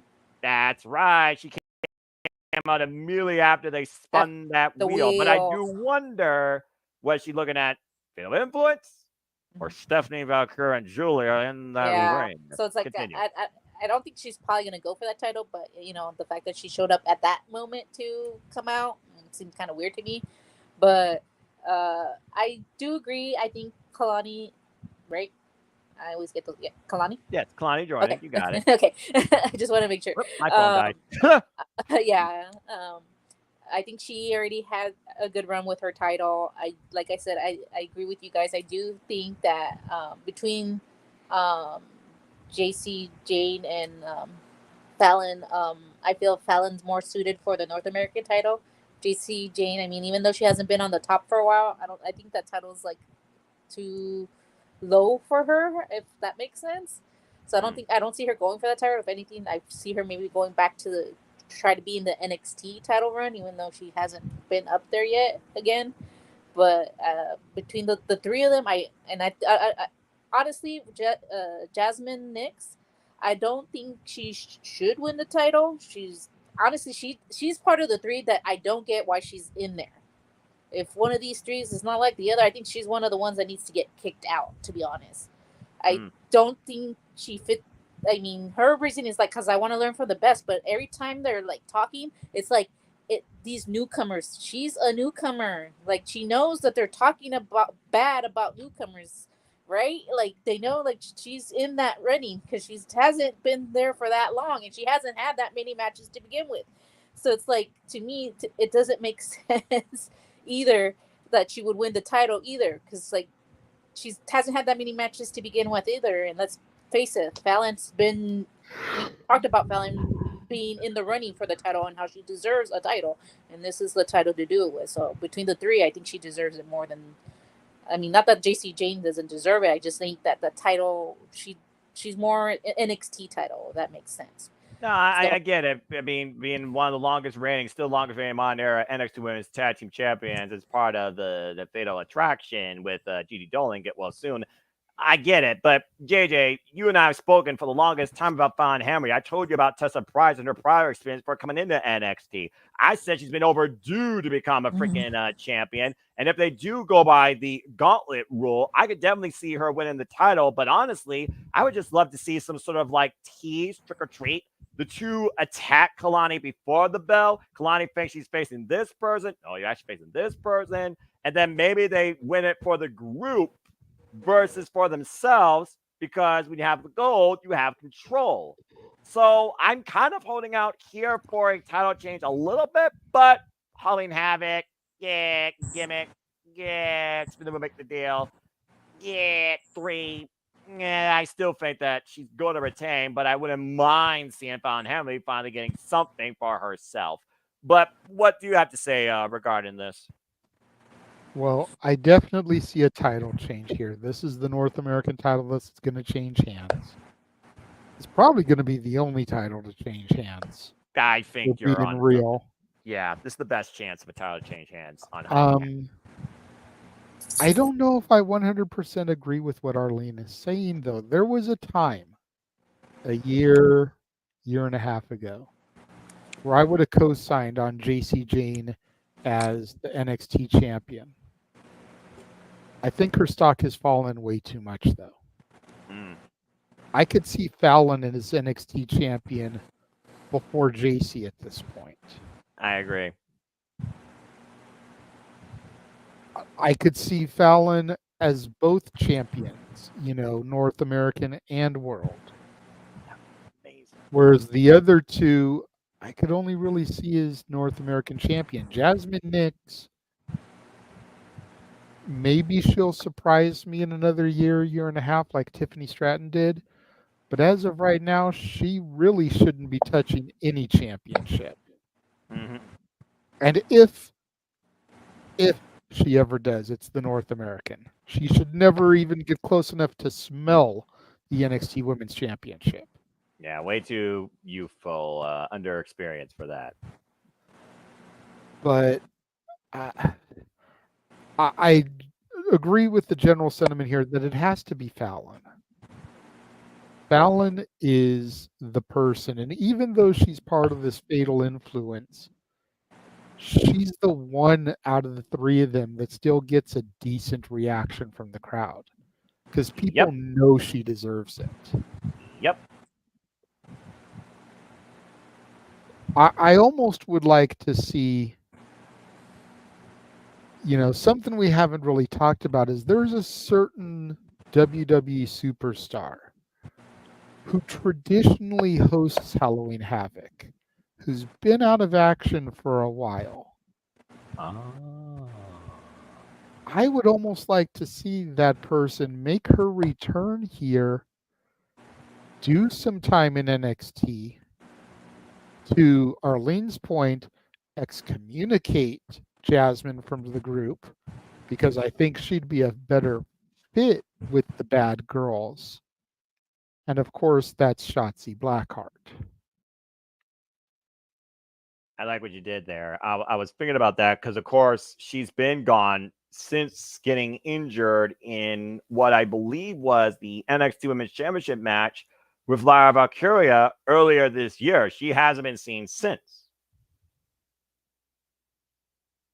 And I'm not even sure if that was a legitimate injury or if it was a kayfabe injury because of how her sister was going through cancer.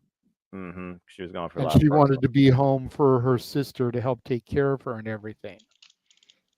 So that's the other thing to factor in is like how much of her injury was legitimate and how much of it was, hey, she just needed time off right now for personal reasons. And now, depending on how her sister's been, I haven't heard anything bad on that front, but I also don't follow enough to have heard, is she in remission? Is she cancer free? Could she be ready for a return? And her and Scarlett have been hosting their show on the YouTube channel again because it's the spooky season. This would be a great time to bring her back. Yeah. It's Halloween. It's her favorite Shawn holiday. Michaels hire JJ. He be having some good ass ideas. As long as Shotzi Blackheart does not join Fatal Influence, if she But does that's go what I'm heel. saying. Let her join. Kick out Jasmine and let her be the Oh, third. kick out Jasmine. Okay, I was about to say like Let her be the third. 3 disgruntled, experienced bitches that deserve better than what they've ever gotten. I wouldn't mind seeing those 3 get the better of Kalani, Jade, and Bianca too. Just go full circle and be like, we're the Fatal Influence for a reason. I mean, also think about the fact that again, these 3 they lost Kalani Jordan with the help of Jade and Bianca. These 3 are looking for a receipt. It almost feels like again, if they triple team Kalani and Fallon Henry is the one leading the charge, we got a new NXT Women's North American Champion. And to piggyback on that idea, if it's not Shotzi, we just recently had the warm and fuzzy reunion of Roxanne and Cora Jade. Where's Gigi Dolan been? Reunite Gigi and JC to make a run at Jade and Bianca in the tag titles and give Fallon the singles title. Damn. The Toxic Attraction is now the tag champions of the Fatal Influence, and Fallon has become the Mandy Rose. Toxic Influence. I literally was calling them that, I think, during the car or Fatal Attraction, like, because it's a combination. You were calling them Fatal Attraction because you one. were thinking about the movie.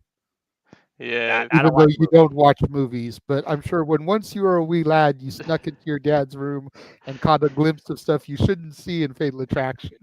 Actually, no, I Toxic never Influence is a good did. name. I It never was a joke, close to that. Noah. But I thought you were talking about the whole thing with the. Wait, is this a movie or is this a real life thing? Okay, now I'm even more confused because again, I don't know none of this stuff. But either way, we're basically all saying that if Fallon Henry is basically a challenger, boom, we got a new NXT Women's North American Champion. Yes, Emmanuel, to close this out. Yeah, just like Jeff said, I think it's gonna be Jasmine, then JC, and then the final one, and then she wins the title. I mean, Fallon Henley, that's the has the most stock out of those 3. To be honest, JC Jane is floundering. Like I agree with JJ. I mean, like Dolan needs to join. I mean, like she's struggling. Like she feels like sick and fellow.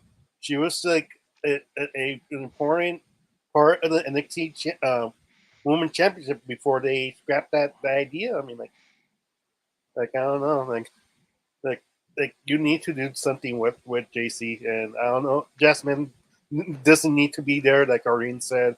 That doesn't make sense. Like what, like why is she there? Like if they're talking about the crap about newcomers, like she is a newcomer, like that doesn't make them really make sense at all. So it's like Jasmine's the odd person out if they're gonna kick anybody out. Yeah, well, I could definitely see some changes in some of these factions, especially in NXT, prior to the new year. And I think that, again, if something happens with the Fatal Influence outside of Halloween Havoc, where, let's be honest here, JJ, you working for my leagues, NXT right now, you're doing maybe third out of the 4 in overall. Your brand, you're not doing great. And so, I mean, I know. We always joke about that, how it's my NXT and it's one of the leagues that I suck the hardest in. yeah. But So, I mean, I I think almost, a lot of it is because I'm so passionate about where I think these things could go and what I would like to see I love that I don't pay attention to what's actually happening in front of me. That's fair. Sometimes I like I said, the virtuoso Dion Perez on Thomas Toy Storm, but yeah, I get that. Long may she fucking reign. And please go listen to our podcast interview post with Chris Van Vliet. Incredible, passionate, humble stuff. And again, long may she fucking reign indeed. Yes, Arlene, before we move on to the main event. Oh, I was just gonna say, like, it's funny that you guys said that Fallon's gonna become the new Mandy Rose. Oh, how's that gonna piss off JC Jane? She's the one that started the group, and now she's playing sick and fiddle again. Ooh, that's gonna lead to another storyline right there if that happens, because she's not gonna take that lightly, because she's the one that started the group to begin with. Yeah, and also in NXT, you blur the line between heels and faces. It's just about attitude and who people want to see kick ass and get victory in that ring. But I guess that doesn't apply here. Where we had a lot of talk, we've had a lot of unique tricks and treats, a lot of fantasy booking to say the least. And again, Shawn Michaels. Let's go ahead and get right into our main event, where we will see a different side of our ego. Yeah. I like What? it. Oh gosh. All Yeah, right. man. I'm so glad I do not have that music uploaded. Anyway, yes, it is Trick Williams versus Hollywood Page for the first time ever, might I add, believe it or not, despite their history, 1-on-1 for the NXT Championship in the Devil's Playground, which is basically a no disqualification match. Okay, straight up, let's talk about these two stories, all right? So Hollywood Page came in from AEW and invaded NXT and made quite a statement when he attacked Trick Williams and he got a chance at the NXT Championship. But it was not one-on-one. It turned into a fatal four-way. And Trick wasn't involved in the decision, but that trick shot led to the era of All Ego happening. And so we were living through that. Thanks to Javon Evans getting pinned. You friggin' bouncy fool didn't bounce up from that. Ever since then, you spin the clock forward. Of course, we've been seeing every possible way even Page try to prevent Trick Williams from getting back to this. It wasn't until Trick figured it out against Pete Dunne in Last Man Standing that he got his rightful opportunity. And then he won the title back after All Ego beat Joe Hendry. Damn it! But CM Punk, special guest referee, after All Ego's been attacking the entire NXT referee corps, you go to Chicago, you go to the new era of NXT, you go to the brand new NXT Championship of the Smoking Gray, and Trick Williams now is two-time NXT champion. But this is the first time ever these two are going one-on-one, and Ethan has promised a side of himself that Trick has never seen in his career, thinking that he's not overcome obstacles, overcome anything like him, and is the most dangerous foe right now to his NXT championship. Some people still think that Trick Williams might literally be a trick pony. Is he just a gimmick, or should he actually be the NXT champion? Can he carry himself in the main event when it matters on the grandest stages when the lights are on bright?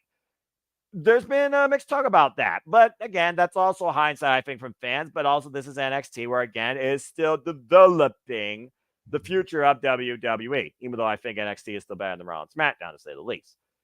All right, Arlene, you are the one that gets to lead this off. So, Devil's Playground. What sort of devil do we see Ethan Page unleashing, sending Trick Williams through hell, and could it lead to a new era of ego? Or as he subtly did, do we whoop that trick? It goes back to what I was saying earlier with Tony D'Angelo and Oba Femi. Like these matches already happened. They won the championships. I don't get why you would give them the championship just to take it away from them. It doesn't make sense to me. I just feel like Trick's gonna retain here, but like I feel like something big's gonna happen at this end of the match that's gonna lead to who's gonna be next in facing Trick Williams. Who that person might be, I don't know. I was hoping not to be asked that, but I feel like no one asked you. No one asked you. Just in case someone asks, like who or Lena, like I don't know. I'm just throwing it out there. But like I feel like, like I said, like earlier, I feel like they just like both Tony and Trick just won the titles. Trick just won it back again. To me, doesn't make sense. And when I thought about, I didn't know about the other championship. I forgot about Kalani, but when it came to looking at the championship, who's most likely to win that, to lose that championship? Now that I think about it, it's most likely the women's than the men's. So I do see like Tony retaining. Now that I see that's three, but like I said, like Trick Williams just literally won it. Why would you take it away from him unless you're leading him to see how he does heal? I've been preaching this for a while now about maybe trying to turn Trick Williams heel and possibly I want to see everybody turn heel at this point. Good grief. It's only certain people, Noah. It's only certain people. It won't work with that song, I can tell you that much. Yeah, I know. He would have to change this song, but the only reason why I say it's because he was with Carmelo so much time. I feel like now that he's on his own, if someone were to surpass him, I don't know if he would be that welcoming. I I feel like eventually he's gonna, because I see that Trick Williams and Carmelo Hayes are gonna team up. Whether it's babyface, I don't know. Carmelo does play a better heel than face, in my opinion. So that's why I feel like Trick Williams kind of has to turn that route. But like Walter said, he does need to change that music. But you have to give him a reason to hate him too. So he might have the best music in the world, but fans can still hate him, regardless. But yeah, I feel like I said, Trick Williams is gonna win, and then someone's gonna come out and be the next one to challenge Trick. Who that is, I don't know. Maybe when I hear your guys singing, then I'll be like, yeah, that's a good pick. But for right now, I feel like Trick's ready to retain because it only makes sense. He just literally won the title. Unless you're gonna throw something out there and to cause him to turn heel, which, like Walter said, I don't see that happening. But I've been pushing for it. I don't see him losing unless their plan is to eventually turn heel to see if he's able to do that, because eventually fans are going to turn on him because I don't see this going the long run. You were one of those advocates for Cena to turn heel too, huh? Because Yeah. you love people going heel. Damn. You know what? John Cena did need to go heel. Let's be honest. Oh yeah, I agree with you there. But yeah, so I mean, like, there's certain people it makes sense that they needed to turn heel just to, because the fans are like, when fans are already turning on you, I feel like you have to make that turn.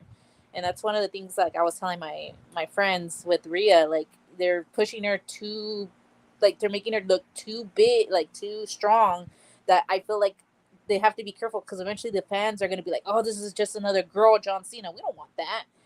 She doesn't deserve that because she is that strong, but they need to tone it down with her, I feel like. And that's my fear, is that if they continue to booking her this strong, eventually some of these fans are going to turn on her. So I hope that's not the case with her. Fans are going to turn on anybody at any time because fans are fickle, because they never stick with the same thing for too long. As soon as you get the next shiny toy, as soon as the iPhone 16 comes out, every sheep on freaking Verizon turns in their iPhone 15 just because the new phone has AI, a better working camera, and a different processor. You freaking buffoons.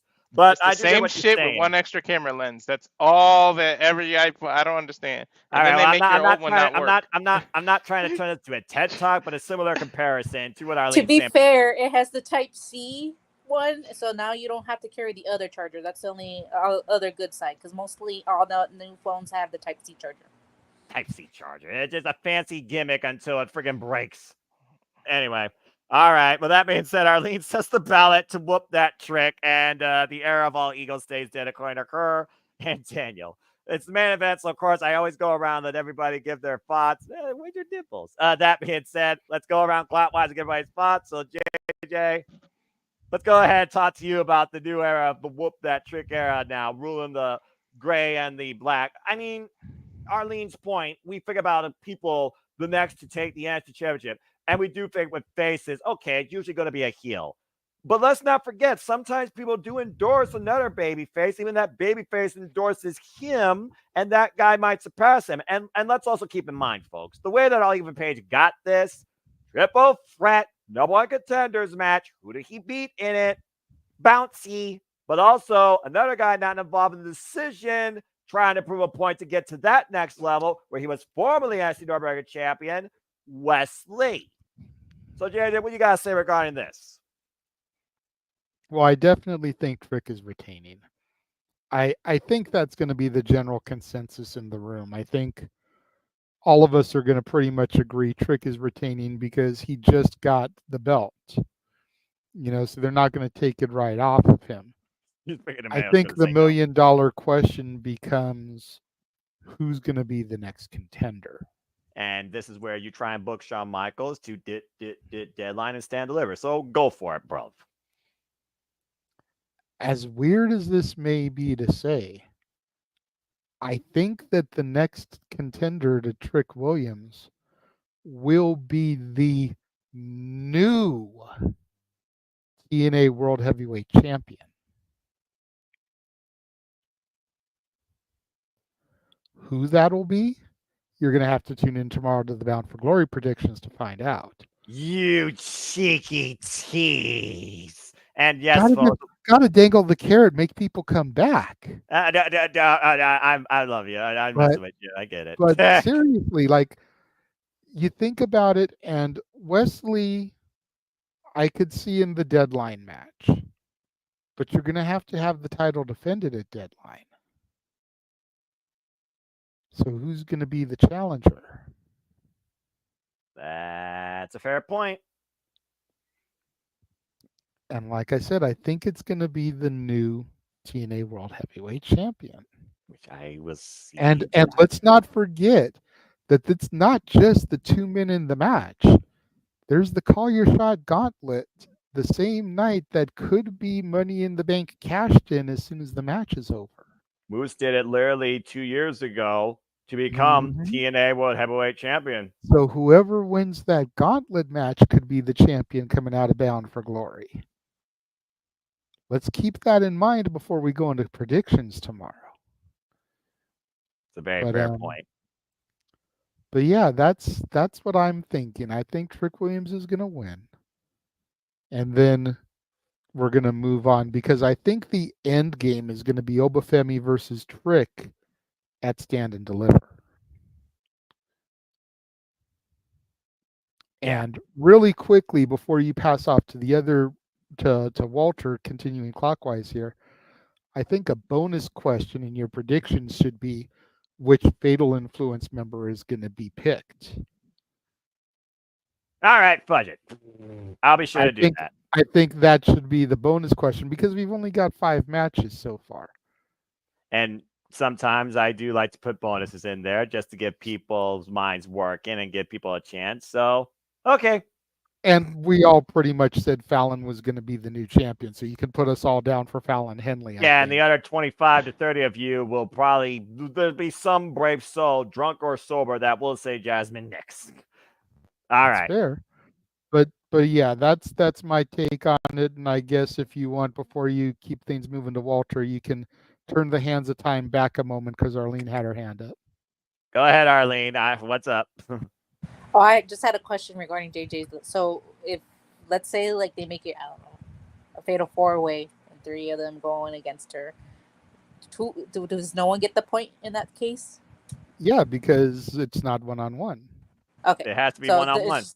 Okay, so whoever, like, so if all 3 of them starts, then it's like not valid. Okay, I just wanted to clarify. I mean, I guess if people picked, Fatal 4-Way as their answer to the question, then they'd get the point. But Well, then you're going to the idea of dealer's choice. You're almost going to match gimmick. I think dealer's choice is literally who they choose because I don't think dealer's choice is full control over the championship match. I think it's just who's challenging for it because to my knowledge, I can't remember the last time dealer's choice was a thing. That had to have been freaking magnet rigged, I bet, for a reason. And let's be honest, that wheel is more rigged than JJ's wheels in karaoke that have gotten beat.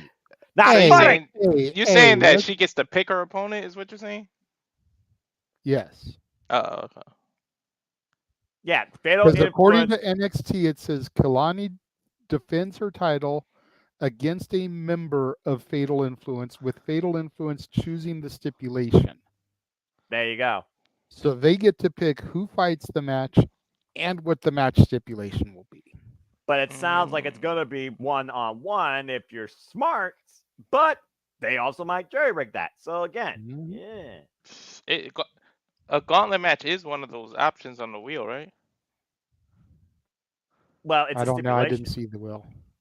The wheel is never fully understood, and I also thank God Kennel from Hell isn't on there. Right. Christ, don't get them. You're really trying to unleash NAF tonight, and with my phone dead, I can't see anything. You really trying to push me there.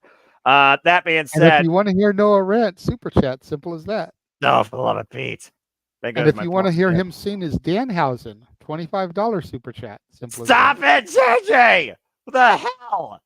What is happening here? I need to get this thing over before we go into a friggin' bad thing.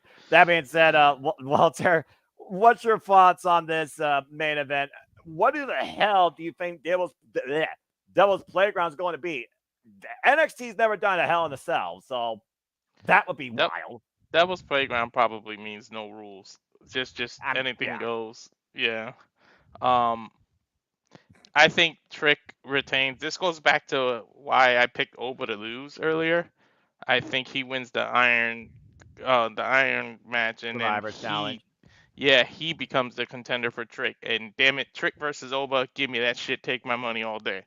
Like, And I think he eventually wins that title. I don't think you do it the first time, but that's why I think, yeah, Ethan and Trick, it's got to come to an end. Enough is enough. It's like it's starting to turn into Carmelo. Even though they haven't gone 1-on-1, it's starting to turn into Andrade Carmelo. Like enough with the shit. Like, can we move on from these two now?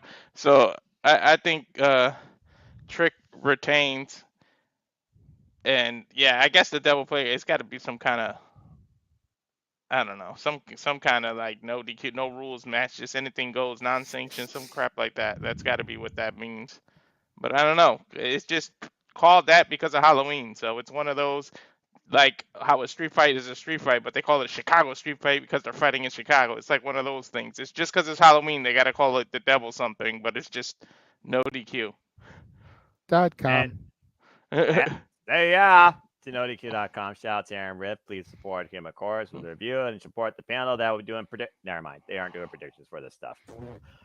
Lazy. All right. Emmanuel, you close this thing out. I mean, as long as Fire's not involved, we should be fine. But what do you think is going to happen here in this main event? Arlene was pointing at you thinking that you're actually going to go with Mr. Dimples himself, which I think will shock everybody and be more of a horror scare than the screen painting. So go for it. What's your thoughts on this?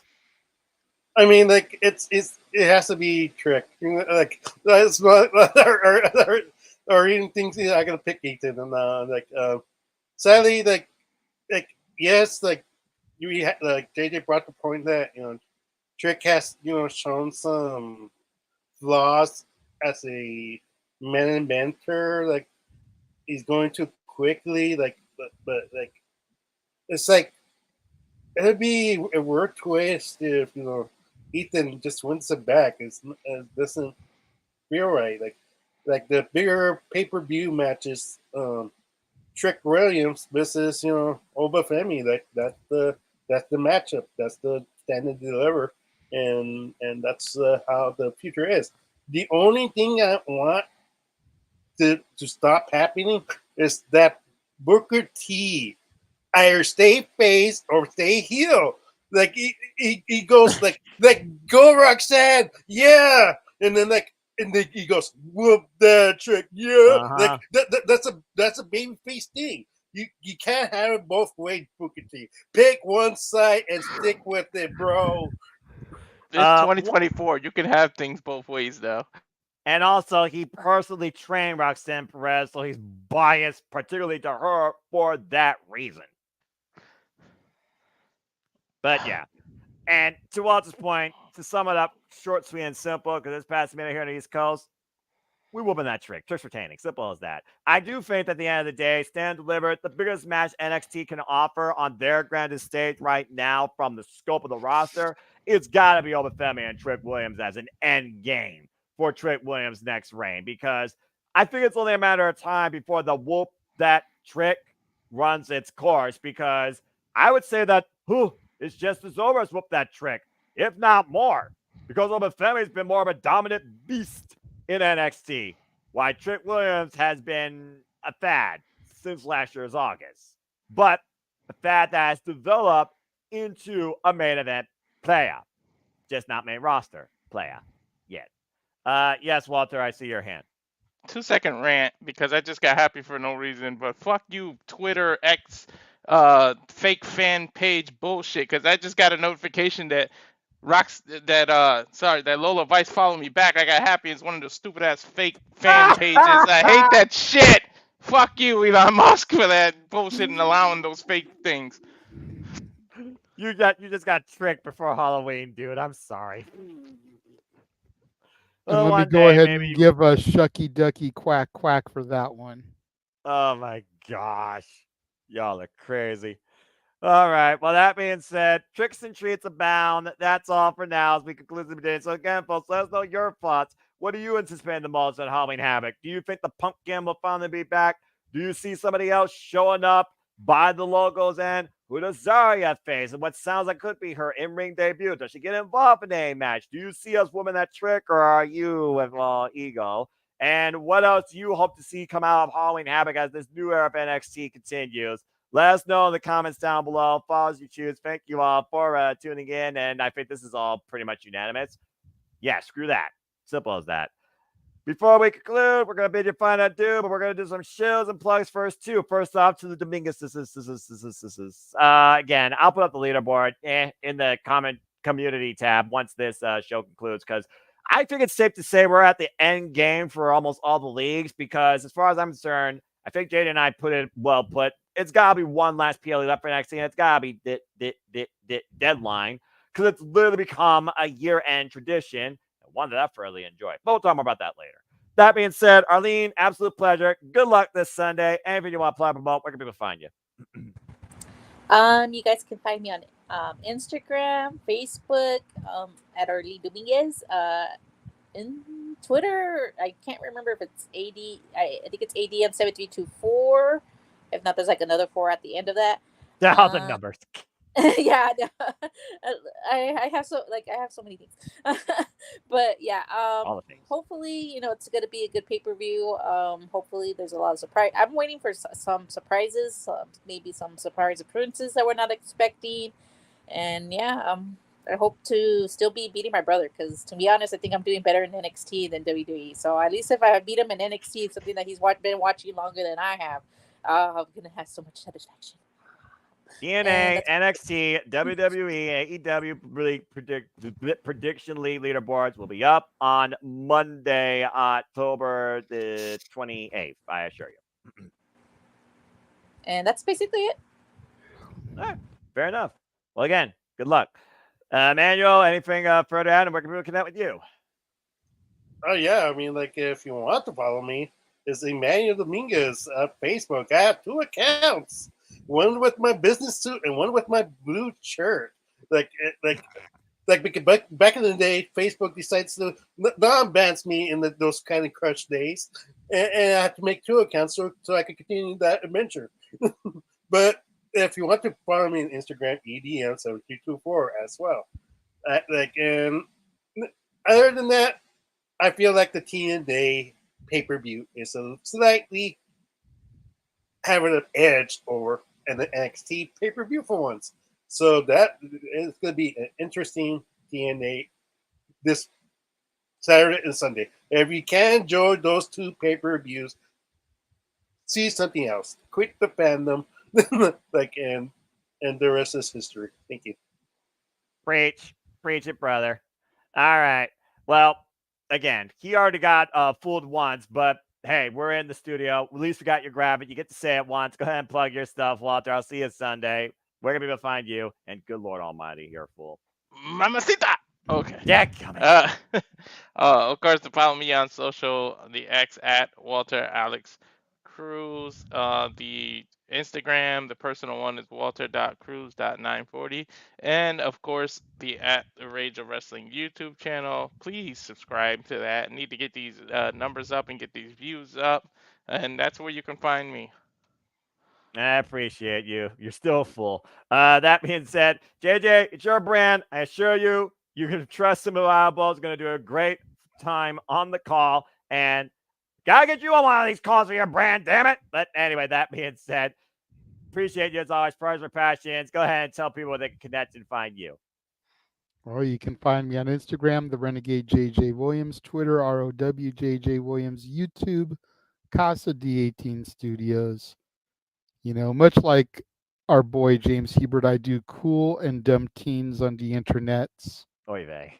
But yeah, just follow me on any of those things. Check out For the Love of Wrestling Monday through Friday when it permits with my work schedule. Work always comes first, but as the days that I can, I do my show, and I try to cover all those things. Raw on Monday, NXT, AEW, and Power on Wednesday, Impact on Thursday, SmackDown Friday. Still trying to work in OVW and Ring of Honor so I can be like Noah with all the wrestling. All the wrestling. I aspire to be like Noah when I grow up. But you're nice. But yeah, I know the Simply Reliable team will handle business. What I'm really looking forward to, if I'm being frank about things, Go for it. is I'm looking forward to coming home, watching Halloween Havoc back, and listening to James call it, because James hasn't really done NXT in a while. No, So he this hasn't. is going to be him going into NXT with completely fresh eyes. Walter's going to have to carry him through NXT as far as storylines and shit go. Oh It's boy. going to be very interesting to see what James thinks of the current NXT product. TNA, Ooh. a little bit different, He steps his toes in the water of TNA from time to time when we need him. But NXT, I honestly don't think he's really done NXT since that horrid New Year's Evil show that you and him called. Just talking about burger shapes. Yeah, I think you're right. So Oh, it's going to be interesting for him to see how much this product has progressed since then.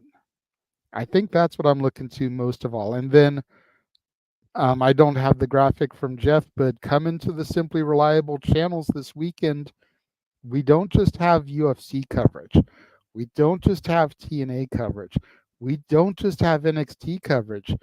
Statboy Mike is going to be back on the air providing World Series watch along coverage as the Yankees take on the Dodgers. Game good 1 grief. Friday, Game 2 Saturday. You'll get Statboy Mike and whoever he can round up to sit alongside him in the commentary booth to do watch along coverage. And I know he's actually looking for some people to join him for commentary for some of the games. So if you follow Statboy on socials, LBStatKid1977 on the Twitter, Mike Caldwell on Facebook, hit him up. He might be able to use you for commentary, and that goes for Los Domingos is down there as well. If you guys are knowledgeable on baseball and you'd like to do some commentary with him, there you see the days and times of the games. I know he's looking for some people to help out, so hit Statboy up on socials. It's going to be cool to kind of branch out and not just have combat sports, but actually provide watch along coverage for professional sports. Granted, no, it's out of our wheelhouses. We're not Yeah. really baseball or football or basketball guys. I'm a hockey guy. I know you don't follow hockey. No. But it opens up doors for new viewers, new fans to become members of the Simply Reliable Studios brand. And at the end of the day, that's what all of us should want, because we are the only reliable SRS in professional wrestling. Damn it. And he doesn't digress. Fair enough. I'm Oh, I'm good not the lord. biggest baseball, but damn it, I'm Puerto Rican. It's in my blood. Hey, But and with the passing of Fernando Valenzuela yesterday, Hmm. longtime Dodger legend, they're already saying that before game 1 on Friday, they're going to do a tribute for him. I expect Statboy to have a moment of silence for him before the game as well. If the Dodgers can win the World Series for Fernando, what a story that would make, that's a whole different form of Field of Dreams. Years from now, that'll be a 30 for 30. right? Coming to a theater near you. All right. Well, thank you, everybody. And thank you all for tuning in. Just want to do some one other plugs real quick for the fellow members and friends and supporters and contributors of the Super Reliable Studios. Again, we talked about him before. You could follow him on the Jay Hebert side of things. That's James Hebert at JHebertside95 on the social media, as you see, or James Heebman Hebert on the Facebook. And again, he does really good and done things on the internet. But also, please go check out his documentary, One of a Million, for, of course, his uncle, Gary Hebert, the man, the myth, the legend, heavily already accredited and supported. He put in tremendous hard work into that. Scan the QR code if you wish to engage in that. And to the big baller, please follow him. Email, I'd be happy to be here. But we're always happy to have him here. Follow him on the social media. You see right there. That's the Big Baller G. Of course, no DQ. No DQ underscore Big Baller G, primarily on the Twix. Eric's going to give it to you. But again, if you wish to engage with me, I'm not very social, but you could find me once in a while browsing on the Twitter and on YouTube, and Fox 1916 Premier for all things wrestling. And shout out to my entire W family on the social medias and the Twitter. We'll be doing our review impromptu again soon enough. Again, the community tab is where I'll keep you up to date with forums, prediction league leaderboards on the YouTubes primarily. You'll find the prediction league forums also on the Twix as well at times. Stay tuned for more on that. And again, we'll be back here for more fun tomorrow night. As the city predicting is a double feature this week, the fun has just begun. Tomorrow we'll be city predicting for TNA Bound for Glory, and the next city predicting is following that for each company respectively be WWE Crown Jewel. It will be NXT to be announced, calling it now. Still think it's going to happen. Deadline. TNA Turning Point, which is at the end of November. Lord help us with November, by the way. AEW Full Gear and WWE Survivor Series War Games. And if I have to put out Ring of Honor, it's got to be Ring of Honor Final Battle to close out the Ring of Honor League. And those are the city predictions coming across all those brands respectfully. But again, a lot more watch-alongs, a lot more fun, a lot more shenanigans, and a lot of other stuff to come forward too. And Arlene's praying for Fia to turn heel. And Renegade's Rage will be engaged if that happens, especially if she wishes to existence. But again, we do all the fun sort of stuff here as always. And I, of course, am part of this passion all the time because I am nothing more but a simple man and a lifelong fan.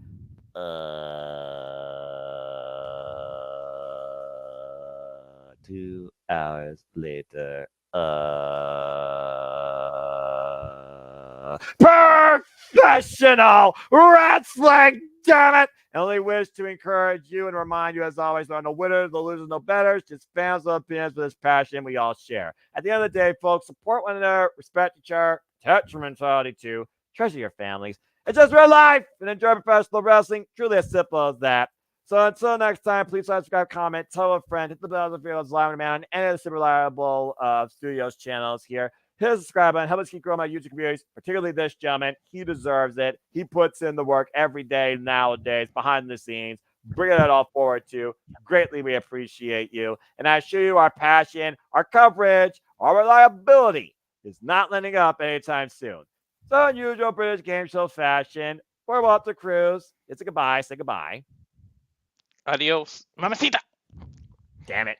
For Armin and Emmanuel Dominguez, respectfully, it's a goodbye. And you see her waving goodbye. You see Emmanuel. Buenas noches. There we go. And also, shout out to those that celebrate Dia de los Muertos, of course, November 1st. And shout out to Datilla, fellow affiliate, of course, Civil Studios. And I'll see you all in Detroit Saturday, by the way. And next week, Wednesday, in Cleveland, live for AEW. Yay. And, of course, for the Renegade Wrestling, JJ Williams, say goodbye. Bye, bye, bye. Non-copyright. And for the entire Simply Predicting community, if you want to say goodbye as well. And Ding. damn it. As a former student, am I rooting for Chase U? Well, in this case, I kind of have to because Andre Chase is overdue for a victory and a teachable moment, too. So I'll leave it at that. And, of course, for me, it's also goodbye. So until next time, and thank you, Safety, for that as well. We'll see you guys tomorrow night. But as always, make a positive impact in life and have a good night. And enjoy Halloween Havoc. May you get more treats than tricked. Have a good night, folks. And thanks for tuning in. Night. Friendly reminder, no shenanigans this weekend. Shenanigans. UFC. I believe. Joe Hendrick! The UFC and TNA are going to kill James and Walter, but they'll live to tell the day on Sunday. See you tomorrow night. Evil. Yeah, right. About to say, all the wrestling, all the content, all the coverage, all the madness, in and out to the predicting. All right. Why didn't it never land on Buried Alive match? I would love to see that in a girl version of that. You know, What if eventually. Danhausen debuts? Oh, God. No, that's too much madness. They'll be cursed. All right, seriously. I'm pushing Is it beautiful madness, though? Unfortunately, with Danhausen, no, it would just be very nice, very evil madness. Julie already brings the beautiful madness. Still, we're all right, guys. That's enough. Seriously, I'm about to hit the freaking button. We'll see you all tomorrow night for Simple Studios, Simply Predicting, freaking TNA Bound for Glory. It'll be after TNA Wrestling. And Kazarian, don't fuck this up. All right, folks, have a good night. You know he is, Noah. You know he is. And I'm gonna rant about it. He's the king of TNA. He's the king of nothing. Damn it.